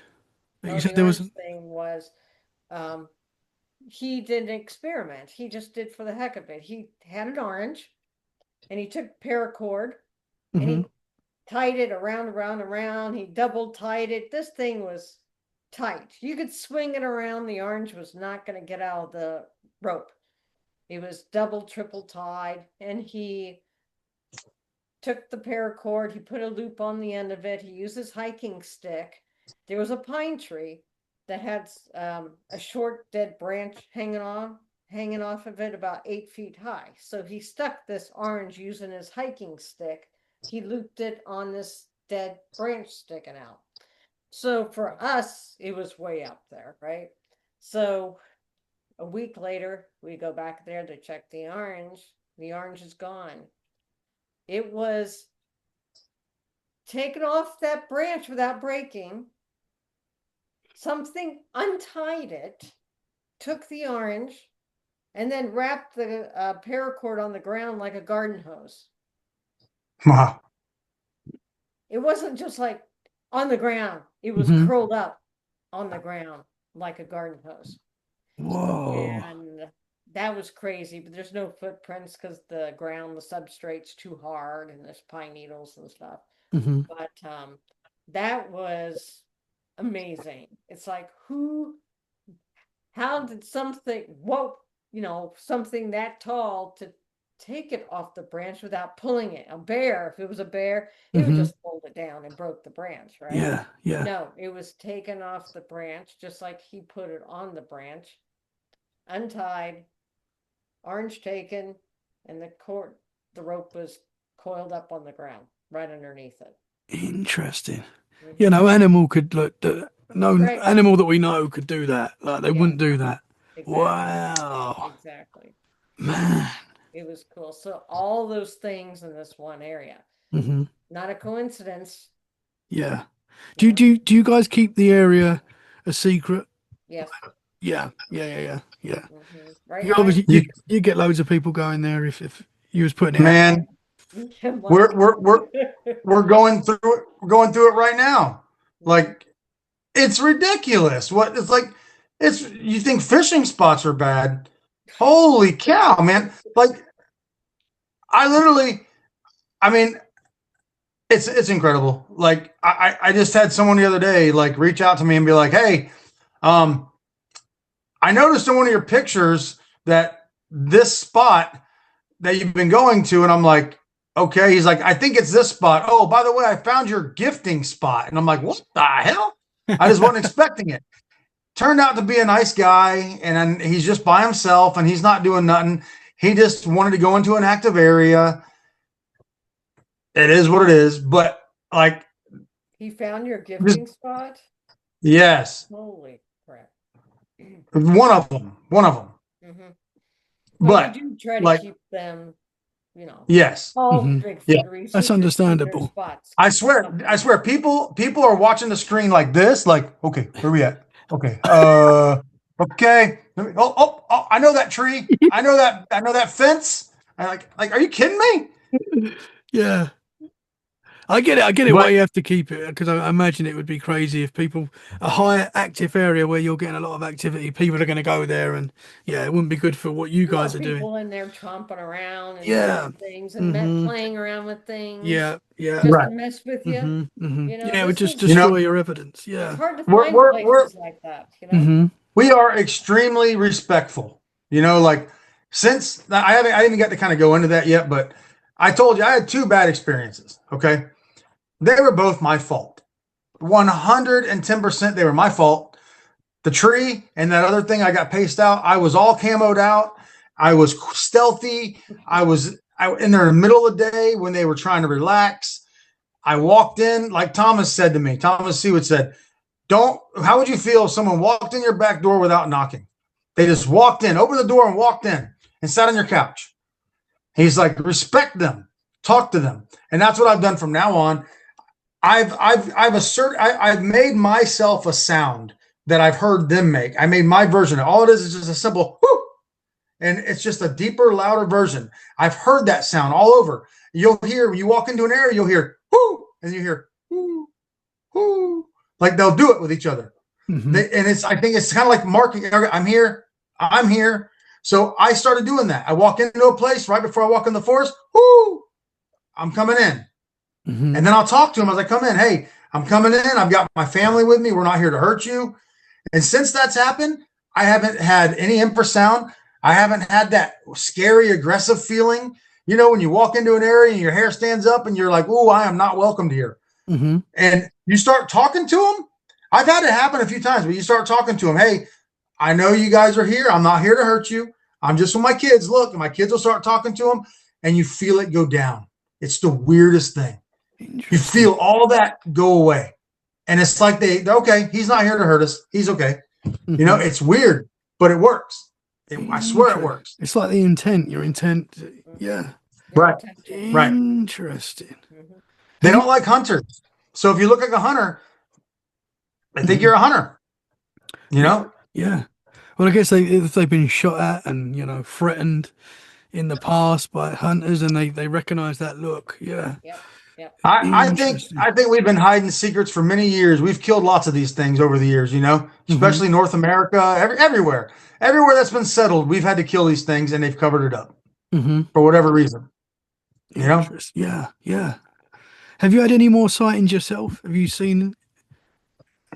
You have, bro. What happened? You need I've had a lot of stuff happen. Like I don't want to take up your whole show on it. I want it all, man. As long as you're happy. I try to give you a little bit here. And I say I've been fortunate. I've been fortunate. You know, they say that some people are able to see them get. I've been fortunate, me and my kids, and I've had some crazy stuff happen, and we've all had stuff happen. We just haven't had that group together. It walked out in front of us freaking moment, which is going to happen eventually. Dang it. It's going to happen. Yeah. We had Marie got her car bumped into at night and it walked around my tent. You know, we've had stuff like that happen, but I was 15 foot away from something that was 8 foot tall and 4 foot wide. And I saw it. I saw it from 15 feet away. It was the largest thing I've ever seen in my life. We were doing a group. There was a group of us out in the Green Swamp. There was like 3 different groups out there doing different things. They were call blasting and doing different things. And I was talking to my friend Tim, and I'm kind of like, hey, I'm going to go back here while they're doing the call blast and walk that tree line and see if I can catch something off guard watching everybody. And he had his thermal going. So I'm like, so I'm about 100 yards away from him. And I go walking down. I found a little opening. I had my headlamp on, my hat on backwards, and I had a headlamp on, a bright LED headlamp. You know how they do a fire berm? Like when you a fire break, they dig and they'll have like a berm and they dig a road for the fire break. Yeah. That's what this was. Probably like a 30-year-old fire break from a long time ago. And so I'm walking into the mound. So I walked in and on it. So I walked in, I'm up like 6 foot up, and behind it is the little dirt dugout road they made. And then a fence, a barbed wire fence, and there's woods right there. That's where the tree line was. And the tree, that road went right down the edge of the forest. Right there. That's where they broke. So they can control it. Anyway, so it's about 6 foot tall. And I stepped into it and I'm sitting there and I turned my headlamp off because I heard something. And I'm just sitting in the quiet. And I hear crunch, crunch, crunch, like really loud, like it was wanting me to hear it walking off. Crunch, crunch. I'm like, and then you get that feeling when you're like, oh shit, something's really close to me right now. And that's what I got. I was like, ooh, like I got that feeling. I'm like, oh man. He was trying to draw me away and I didn't know it. He was walking off and letting me hear him because his buddy got stuck right there and didn't get away fast enough where I walked in. So I had my headlamp on, right? So you got the push button on it.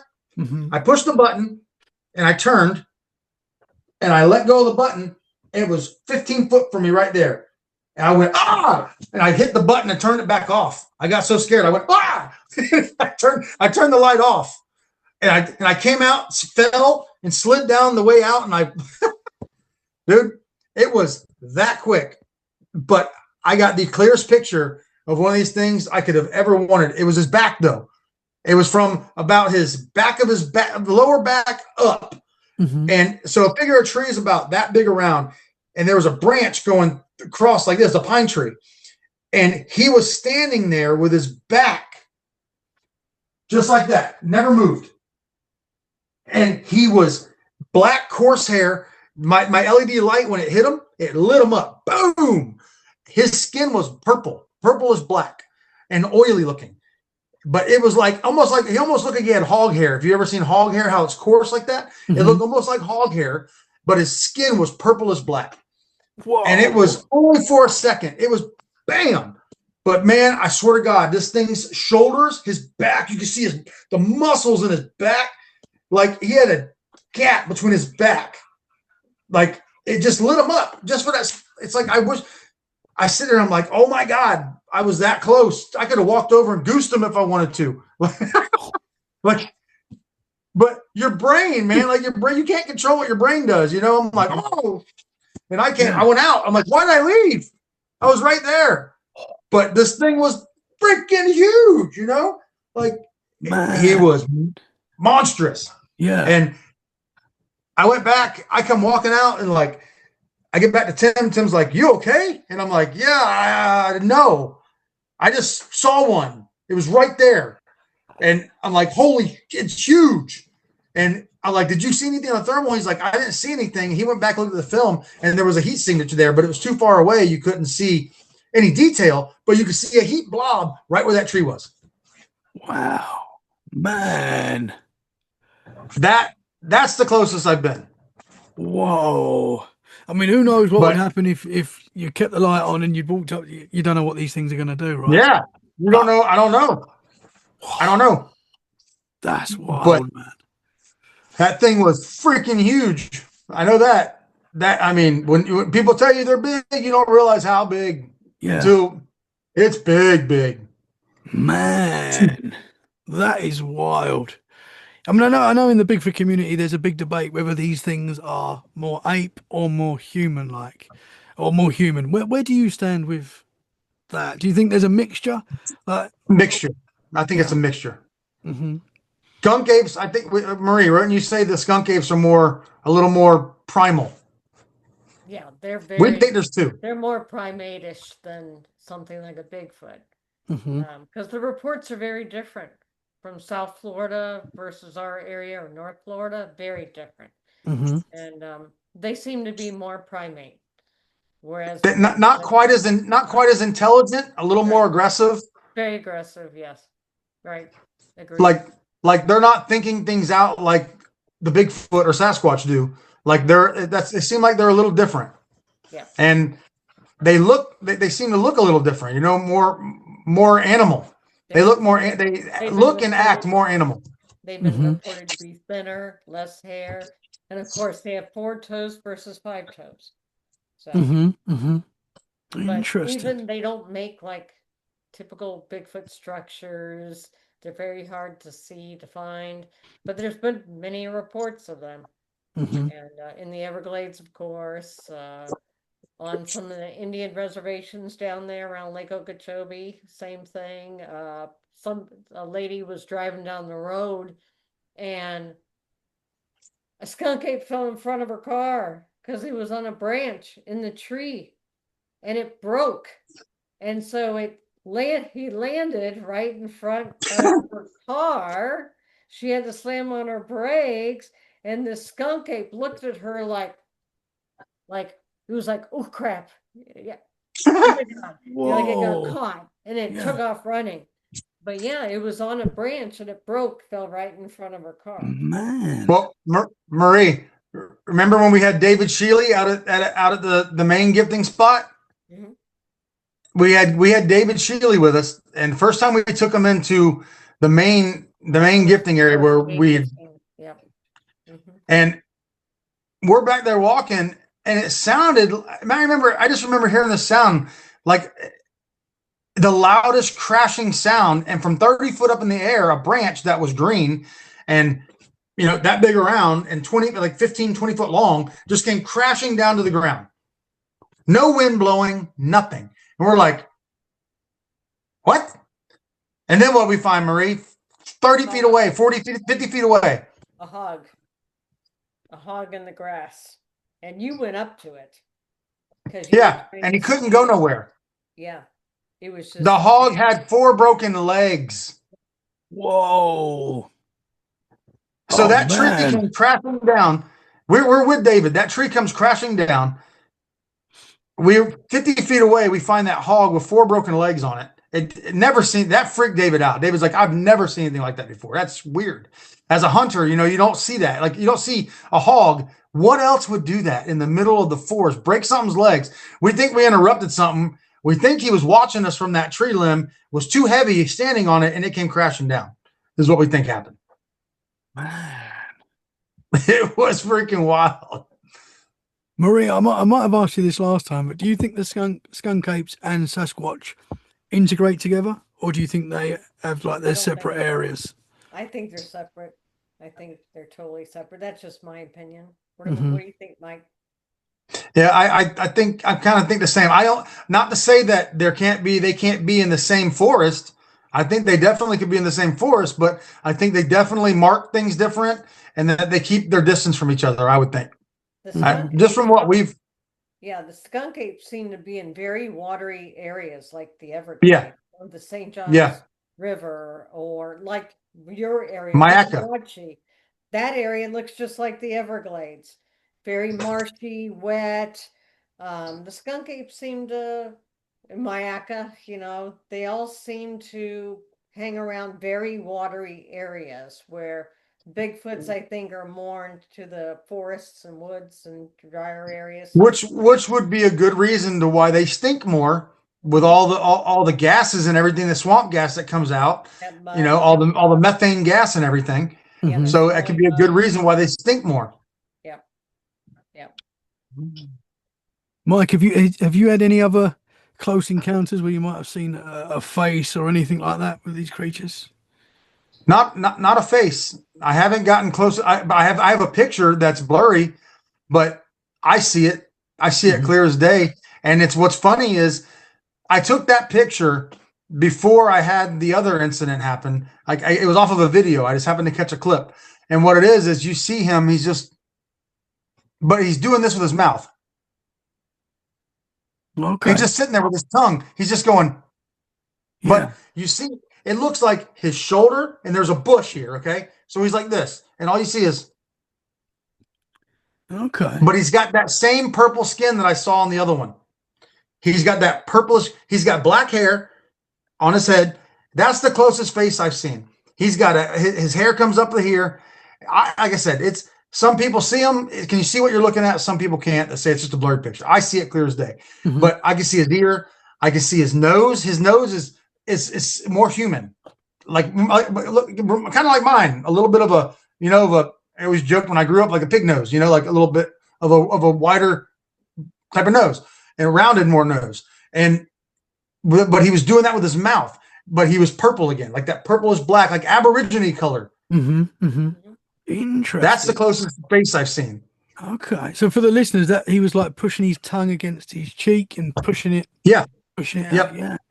Yeah. I'll get Wow. you some of these pictures. So if you ever follow up, or you can put some of these pictures with it and let people look at them. No, You know. thank you, man. That'd be great. Thank you very much. Man, interesting stuff, guys. I would definitely love to come out with you guys sometime. And Oh yeah, anytime. Oh, we'd love to take you. yeah, absolutely. Mike, have you had any other weird experiences like with lights or anything like that in the forest? Because I Remember know, the orbs? Remember the orb, Mike? Oh my God. Yeah. I didn't believe in any type of an orb ever until me and Marie camped out at this place called Dupuy, and we're out there, and Marie the night before said she saw an orb, and I'm kind of skeptical about the orb thing. I'm like, because I had never seen one, and I was being a stereotypical person. Like I had never seen one. Maybe I don't believe it. And I'm not big on the woo woo stuff. And we're sitting there, and like Marie's like, look at that, there's an orb, and I'm like, that's someone with a cell phone. It looked like someone was holding a cell phone sideways, about 5 foot off the ground, and moving it all around, dancing. And I'm like, Marie, that's someone with a cell phone. She's like, Mike, there's nobody there. And I'm like, she's like, look through my thermal. There was no one there. There's It was no just a one there. light flying around. I'm like, But it looked like he was searching for something. Remember? It just kept going yeah, back and it forth. kept Like someone going with back a and forth. flashlight would be, if you're searching for somebody, you'd have your flashlight moving it back and forth. That's the way this orb was. And Mike was like, there's no way, there's somebody there. And I'm like, no, there's nobody there. She's like, man, look at my thermal. I'm like, Yeah. oh my God, there is nobody there. But that area is known for orbs, for strange orbs. So, interesting. and I had one the night before, so. Because I mean, Yeah, that was weird. some people put that with Bigfoot activity. Some people don't. I mean, these things can just happen, and we put them together sometimes. But I mean, you do hear like stories of like Will o' the Wisp. I don't know if you've heard that in Irish folklore and stuff like that. Ironically, that same area, I took 5 little Reese's peanut butter cups and put them on a bench. I put them on this little bench, and we left. And the next morning we came back and was going to go walk around during the day. And the Reese's were gone. That same night, the Reese's were gone. And in place of the Reese's was a mushroom. A big Oh, one. you had The a Reese's- trade. The Reese's were gone, but there was a mushroom, a big mushroom put there in its place. Like, Man. what the heck? It was so weird. Yeah. So that's like the trading. They're trading with you. Yeah. Yeah. Yeah. Mhm. That's what it felt like. Interesting, man. It is Man, no matter interesting. where you go, these things are just, they throw, every time you think you understand them or something, man, they throw you down a new curve. Mhm. And it's like, what the hell? I mean, there It's must cool. be a science to these things that we just don't understand. You know, they are so elusive. They are so hard to get evidence. You know, there is a lot of evidence out there. You guys have got a lot of evidence, Well- and there is a lot of credible videos and stuff like that. But it's so hard to get this evidence. You know, and there must We're be. starting to put the puzzle together a little bit in Florida. Mhm. You know, like Marie's been mapping every tree break and structures and things. She's been mapping them, and we've noticed that they always point to somewhere. They're pointing to water. They point to a campground. Something's happening. I've noticed from the one area that I was in all the time, where the gifting area is. I used to spend a lot of time in there, and I realized that the same sounds I heard in there, I'd hear in other places. Which you'd walk into a new place, and the first thing you hear was whoo whoo whoo whoo. Middle of the day, whatever time. It sounded like a barred owl, but bigger. Mhm. And you'd hear it, and you'd do it 2 times. Whoo, whoo, whoo, whoo, and you'd hear out in the distance. Whoo, whoo, whoo, whoo, and then you hear another one. Whoo, whoo, whoo. They were talking to each other. And they would let, someone's here. That was their way of saying someone's in our area. Whoo, whoo, Mhm. whoo, whoo. That's their Mhm. sign for it. And we started figuring out their signs and hearing their sounds. So it slowly makes sense a little bit. A little bit. Getting Not a there. lot, but a little bit. Yeah. Right. And you find these crazy structures and weavings, and it's like, what is this? Mhm. You know? Mhm. Right. So there's Yeah. always something, that's like Mike says, you kind of think, okay, I'm getting this, and then something else happens, and you're like, what the heck? is Yeah. this?" It's another rabbit hole to go down. Yeah. You know, if you go walking through a forest, look at all the trees, right? And they're all standing like this. What stands out the most? The one that's like this. Mhm. You can see that way up ahead. And then you get to that one and you'll see another one. You know what I mean? Or they're next. Yeah. Yeah. And it stands out in the middle of a forest that everything's the same. Mhm. You know? Mhm. And it starts making sense. They're A little bit. making signs, and they can obviously read the forest a lot better than we can, and to them Right. it might even be even more clearer. Interesting, man. Do you think these creatures migrate? Do you think they're always in the same areas, or do you think they're moving around? I don't think they migrate as much in Florida. Other parts of the country, yeah. Not here. They don't need to here, right, They don't Marie? need to. Yeah, they don't need to, because we have a year-round supply of food. They'll migrate around the state, because they know when the huckleberries are, ready, or when the saw palmetto berries are ready. So they know when these, things are ready. So they'll migrate around our state, but they don't have to go very far. And they move in and out with the water levels. Definitely. They definitely move around in and out with the water levels. I've found in the same area, you'll have 15 trees laying down, and it looks like a damn boardwalk. They all touch each other. Those trees get up to about halfway covered with water during the wet season. So if you don't want to get wet, you can just jump on those logs and walk right on out through the swamp, like a boardwalk. Mm-hmm. And you don't make a sound when you're walking on a tree versus us walking through the leaves. Interesting. We're figuring a little bit at a time, man. Yeah, it's interesting stuff, man. Guys, I've loved talking to you guys again. It's been so cool. I want you to keep us posted if anything else happens. I know you guys are out often, so I'd love to hear. I'm following on the socials anyway, but I'd love to hear.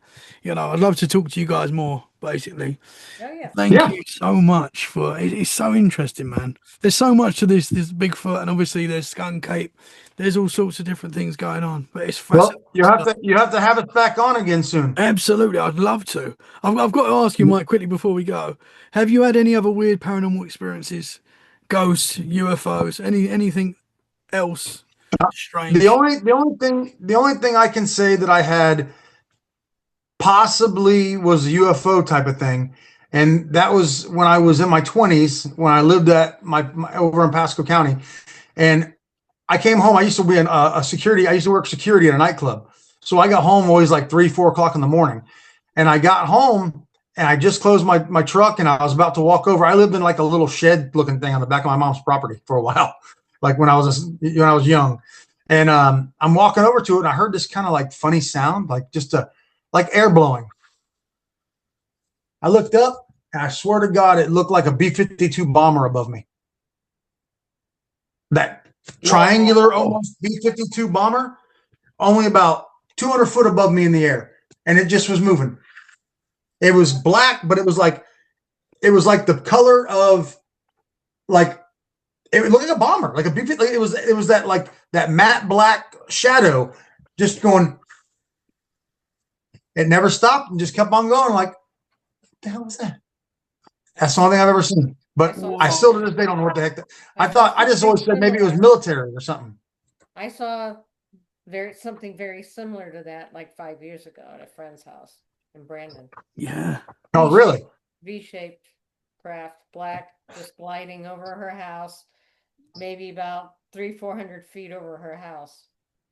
Didn't make hardly a sound. No Well, sound like at all. This, and it had this made little lights. It had not lights. It just illuminated some spots on it, but you could see it was blacker than the sky, so you could see the outline. yeah.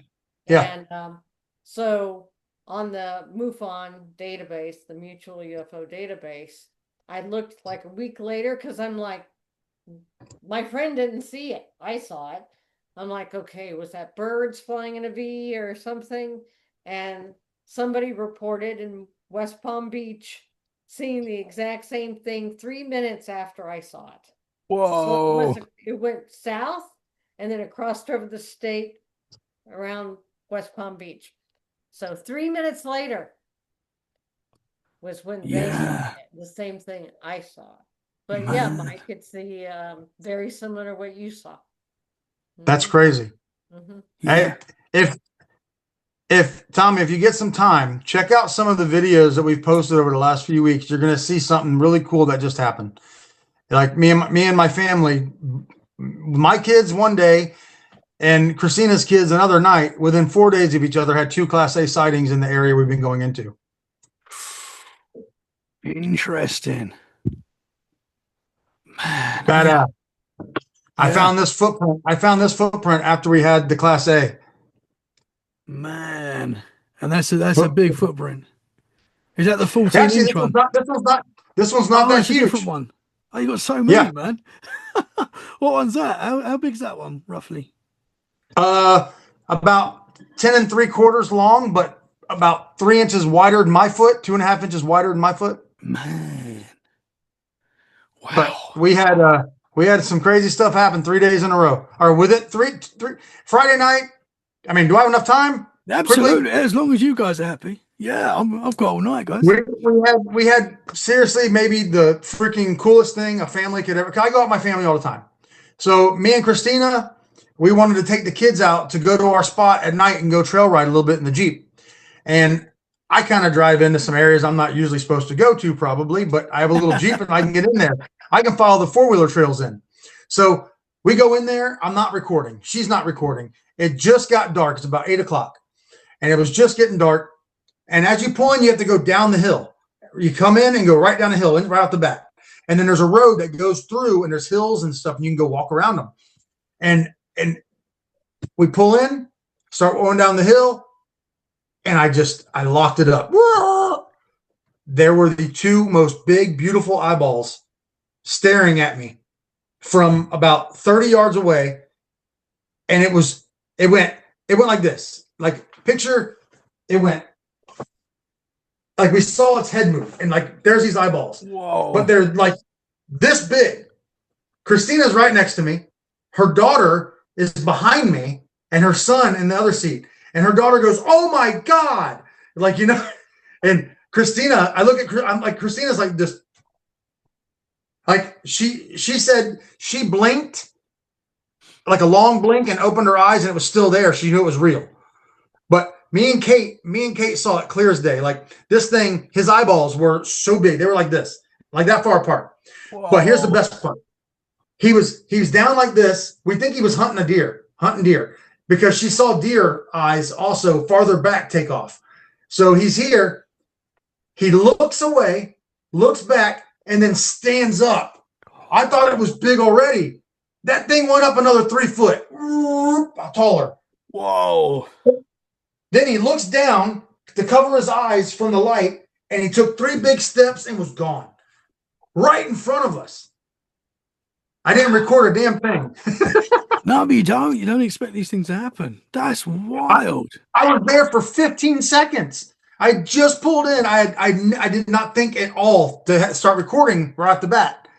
And and all I had was my phone, and she had her phone. I just bought a new camera since then that an action camera where I can actually keep my phone, or keep a camera running the entire time I'm driving around now, because I'm so frustrated.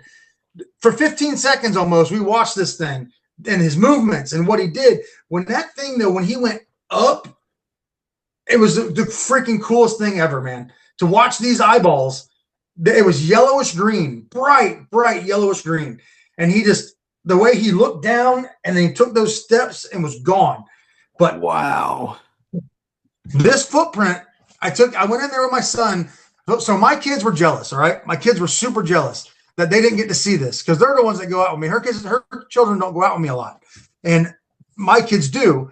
And they were really jealous that they didn't get to see it. So we go walking in there on Monday. They were off on Monday. So I picked them up. We come home. I'm like, all right, let's go before dark. We got about 2 hours so we can run in. So we get there. We go walking around behind where this thing was at. And we didn't find a big footprint to match his size, but I found this one. I found 4 footprints. Still big, yeah. Yeah. I mean, when you put it next to mine, my it's still that much wider than my foot. Very wide. Yeah. Yeah. And I called Christina. I'm like, hey, me and the kids just found a small trackway. I'm like, can you meet us and bring me some plaster? And she's like, yeah, I'll come meet you. So she brought me to plaster. We made the cast and we start walking off to go. We wanted to walk farther back behind there. And there's a horse trail we heard about that we wanted to walk back in there. So I'm walking, and on the way back, I got lost. And it's almost dark now. And I decided I'm just going to cut through. I lost my trail. I'm just going to cut straight across looking at my GPS. I know where the cast was. I start walking through. I go down this valley. And dude, I'm walking. It was me, my son in line behind me, and then Christina, then my daughter. And I had me and Kaylin, and we're walking. I just froze. And I looked up ahead, dude. It's 5.5 foot tall. He was jet black hair, standing upright. He was standing upright. It looked like an in-shape gorilla standing upright, up 20 yards up ahead on the right. He was side profile. It took 2 steps, and on the 3rd step, it went down to all 4. And it went from 2 to all 4 and was moving. This thing moved like nothing I've ever seen. My son goes, where? And I picked him up, and he caught it, and he sees it running, and it goes plowing through the bushes. And when it got to the hill, it went back to 2 legs and went up the hill right in front of us. Whoa. Christina, my daughter, never saw a thing.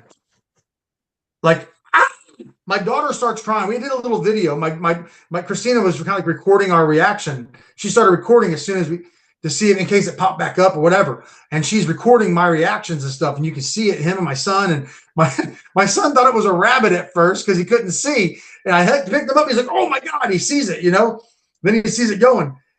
My daughter starts crying, and I'm thinking, oh, don't be scared, honey. And she goes, no, I wanted to see it. Oh, man. Dude, this thing had jet black hair, and it was the most beautiful black hair I've ever seen. It looked like complete opposite of what I'd seen before. This thing looked like you took his hair and blow dried it. It was just beautiful black hair, man. It wasn't real tall, but I guarantee you he matches very close to that footprint. Wow. Yeah. I promise you. And so possibly a younger one, maybe? Or yeah, I think it's a young male, if I had to guess. Because that might be why the hair's like smoother and softer, and maybe better, Yeah. maybe. Yeah, younger. Yeah. Younger. I think it's a young male. Whoa. It wasn't no bear. It Mhm. was standing upright, and I said, he took 2 steps, and on that 3rd step, it went, and when it went to all 4s, it wasn't like there was any hesitation. It was instantly going, instantly, and it was Wow. the fastest moving thing.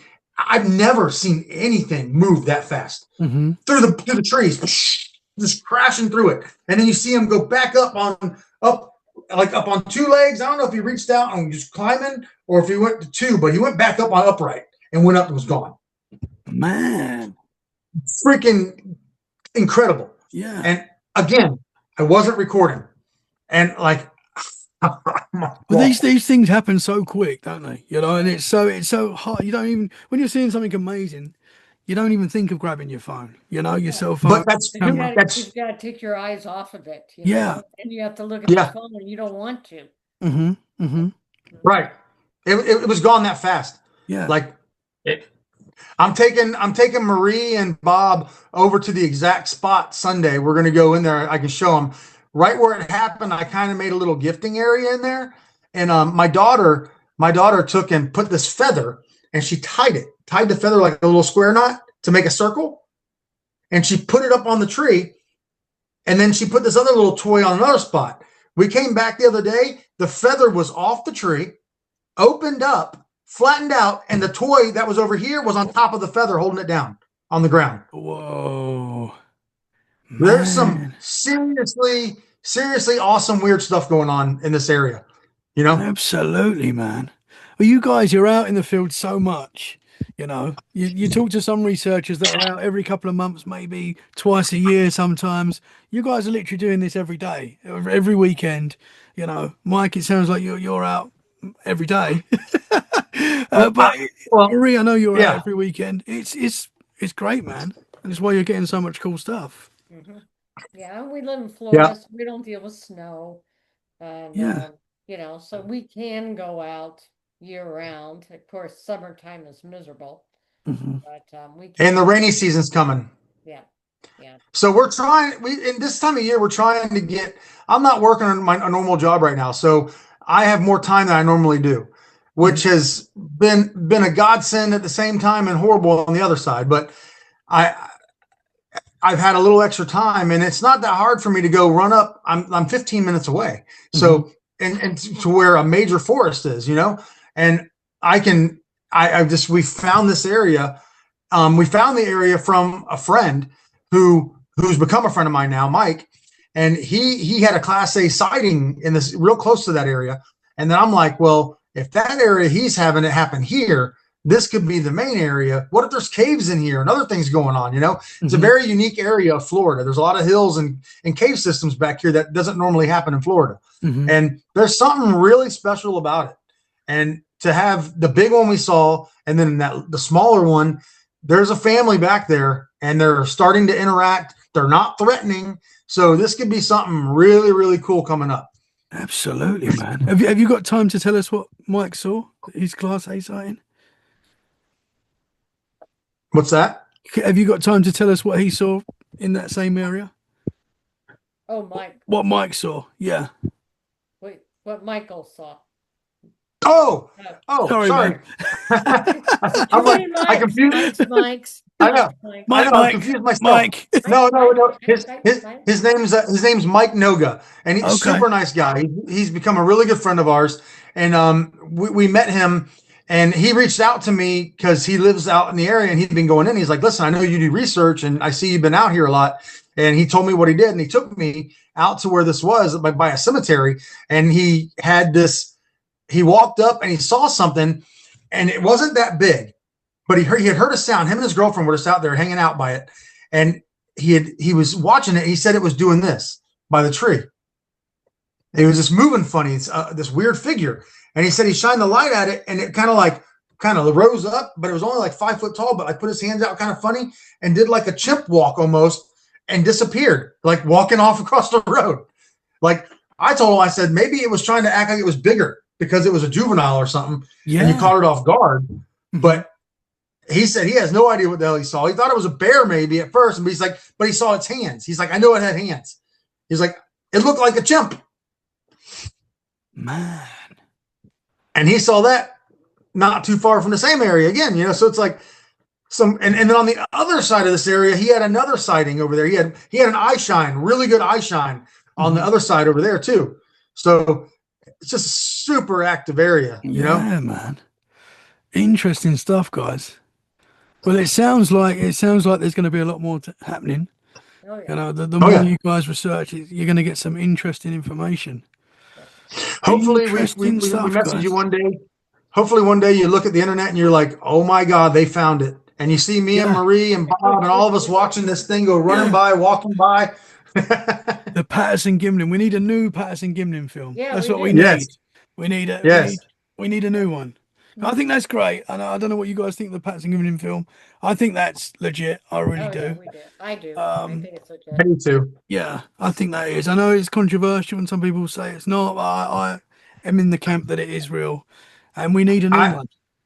I love Dr. Meldrum, and watching how Dr. Meldrum broke it down and how it had to be real was what kind of really helped me that much more, you know. Mm-hmm. I was a very big fan of his. He was an awesome guy. I worked with him and I liked that guy, and I respected his thoughts on things, you know. Mm-hmm. Absolutely, man. I'd love to have met him. Yeah, absolutely.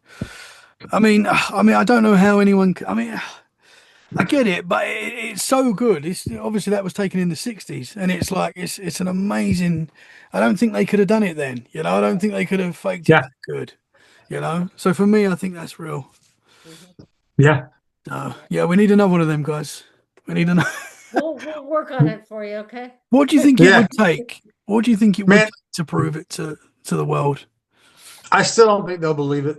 It's They going to take blood, an animal. It's going to take an arm, a leg, a body, something. Yes, Mhm. yes. Mhm. But Unfortunately. another video, you know, people are going to scrutinize it just like Yeah. the the PG film. With AI, That's the problem, nobody's going to yeah. believe it. Even if it's real, they're not going to believe it. Yeah, Mhm. they're going to say it's AI, blah blah blah. Yeah, so we will know it's real, Mhm. but but that's it's just the way it is. I think Well, that's- here's the thing. Here's the thing. Like, I've had this conversation with Marie. We've had this conversation with our team. I've had this conversation with my kids. If it happened, we got the perfect video, the absolute perfect video. Yeah, I'm going to share it, but nobody's ever going to know where that came from. Mhm. I would not ever jeopardize their family, where these things live, and their family. I would never. I would lie. I would flat out lie about where it happened. I would say I was 50 miles away in another forest, you know, Mhm. Mhm. and because I don't want anybody to have a chance to go in where these things are Mhm. and disrupt them, you know. Yeah. That's my. I feel like Jane Goodall, what she did with and all these other people who get. It's like you get their trust, and I feel like that's what we're slowly doing, getting their trust when you're in these areas constantly, and I think that's how it's going to happen. I think we have a good chance for it to happen because of that. Yeah. Man, well, I hope you do, guys. I hope you do. Keep up the fantastic work. I'd love to get you guys back on and talk more. And it's going to be interesting to see what happens on Sunday when you go back to the site. Marie, you're going to go there as well. Yeah, of course. Keep us posted, guys. Thank you very We much. we gotta come back on one day and have my son come on too. Yeah, absolutely. Yeah, I'd love that. You'll get a kick at it. He's the youngest researcher probably in America, Let's and then my go. daughter's right behind him. He's actually a member of our team. He's a member of our team.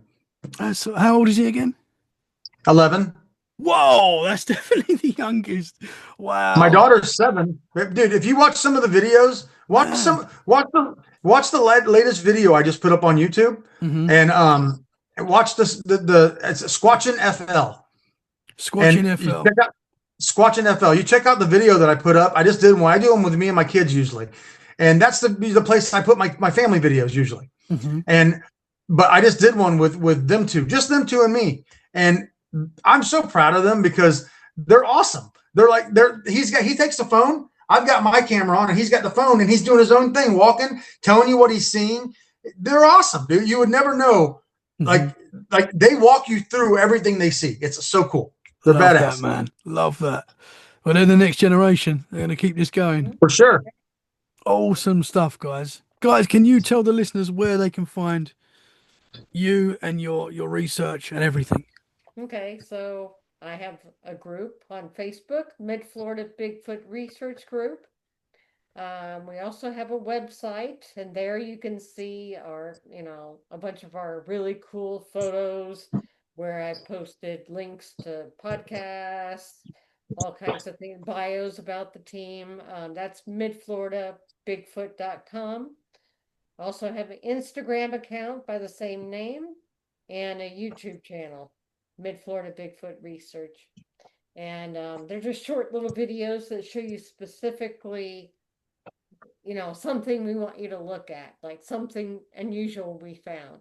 Hmm. So Hmm. they're easy to watch. They're short, but they're straight to the point. So Awesome. and then my And account. then yeah, and then what I usually do is I always on my Facebook page is my page, but I've just made it my Squatchin' FL page as well. But I share everything on that I share on my page in Mid Florida. Everything you see on Mid Florida, and I'll share a link over to my YouTube channel too. But Squatchin' FL is my YouTube channel, but you can see that's where I'm putting all the longer videos, and I put little clips of it usually on Facebook on both pages for us all to see. But the little videos you'll get a kick out of, man, because it's just gives me a chance to let my kids do their own filming. That I film them, they film me. It's really fun. It's a That's family, awesome. really much a big time a family event. Yeah. But we find stuff. That's the best part. Like Mhm. the other day, we found footprints. We found stuff messed with. We could hear them walking around us. Like we find really cool stuff. It's fun. And then at the end, my my daughter, we're sitting on a tailgate. We were about to leave, and we kept hearing sounds. And there's a really good ending. Her end made a sound. We're trying to be quiet. Yes. We're trying to be quiet. My son goes, Dad, I think it's a squirrel. And then my daughter, 7 years old, rips one. I'm like, that's how I ended the video. It was hilarious. The proud moment right there. Yes. That's awesome, man. That's awesome. I'm gonna find out. I'm gonna subscribe to that as well. I'm gonna add all your links to the show description so people can go right now and check you guys out. You're absolutely awesome. I love what you do. I want to come over to Florida and Anytime. look for Sasquatch for you guys. Yep, yep. We Thank can't you wait. so We much. cannot wait. I'm coming. You won't get rid of me. That's the problem. Guys, thank you so much for listening. We hope you've enjoyed this episode. If you have, share it where you can. That is a great way to support the podcast. And we'll be back very soon for more freaky conversations. In the meantime, stay safe and keep it freaky. Bye for now. Thank you very much, guys. Thank you for having us.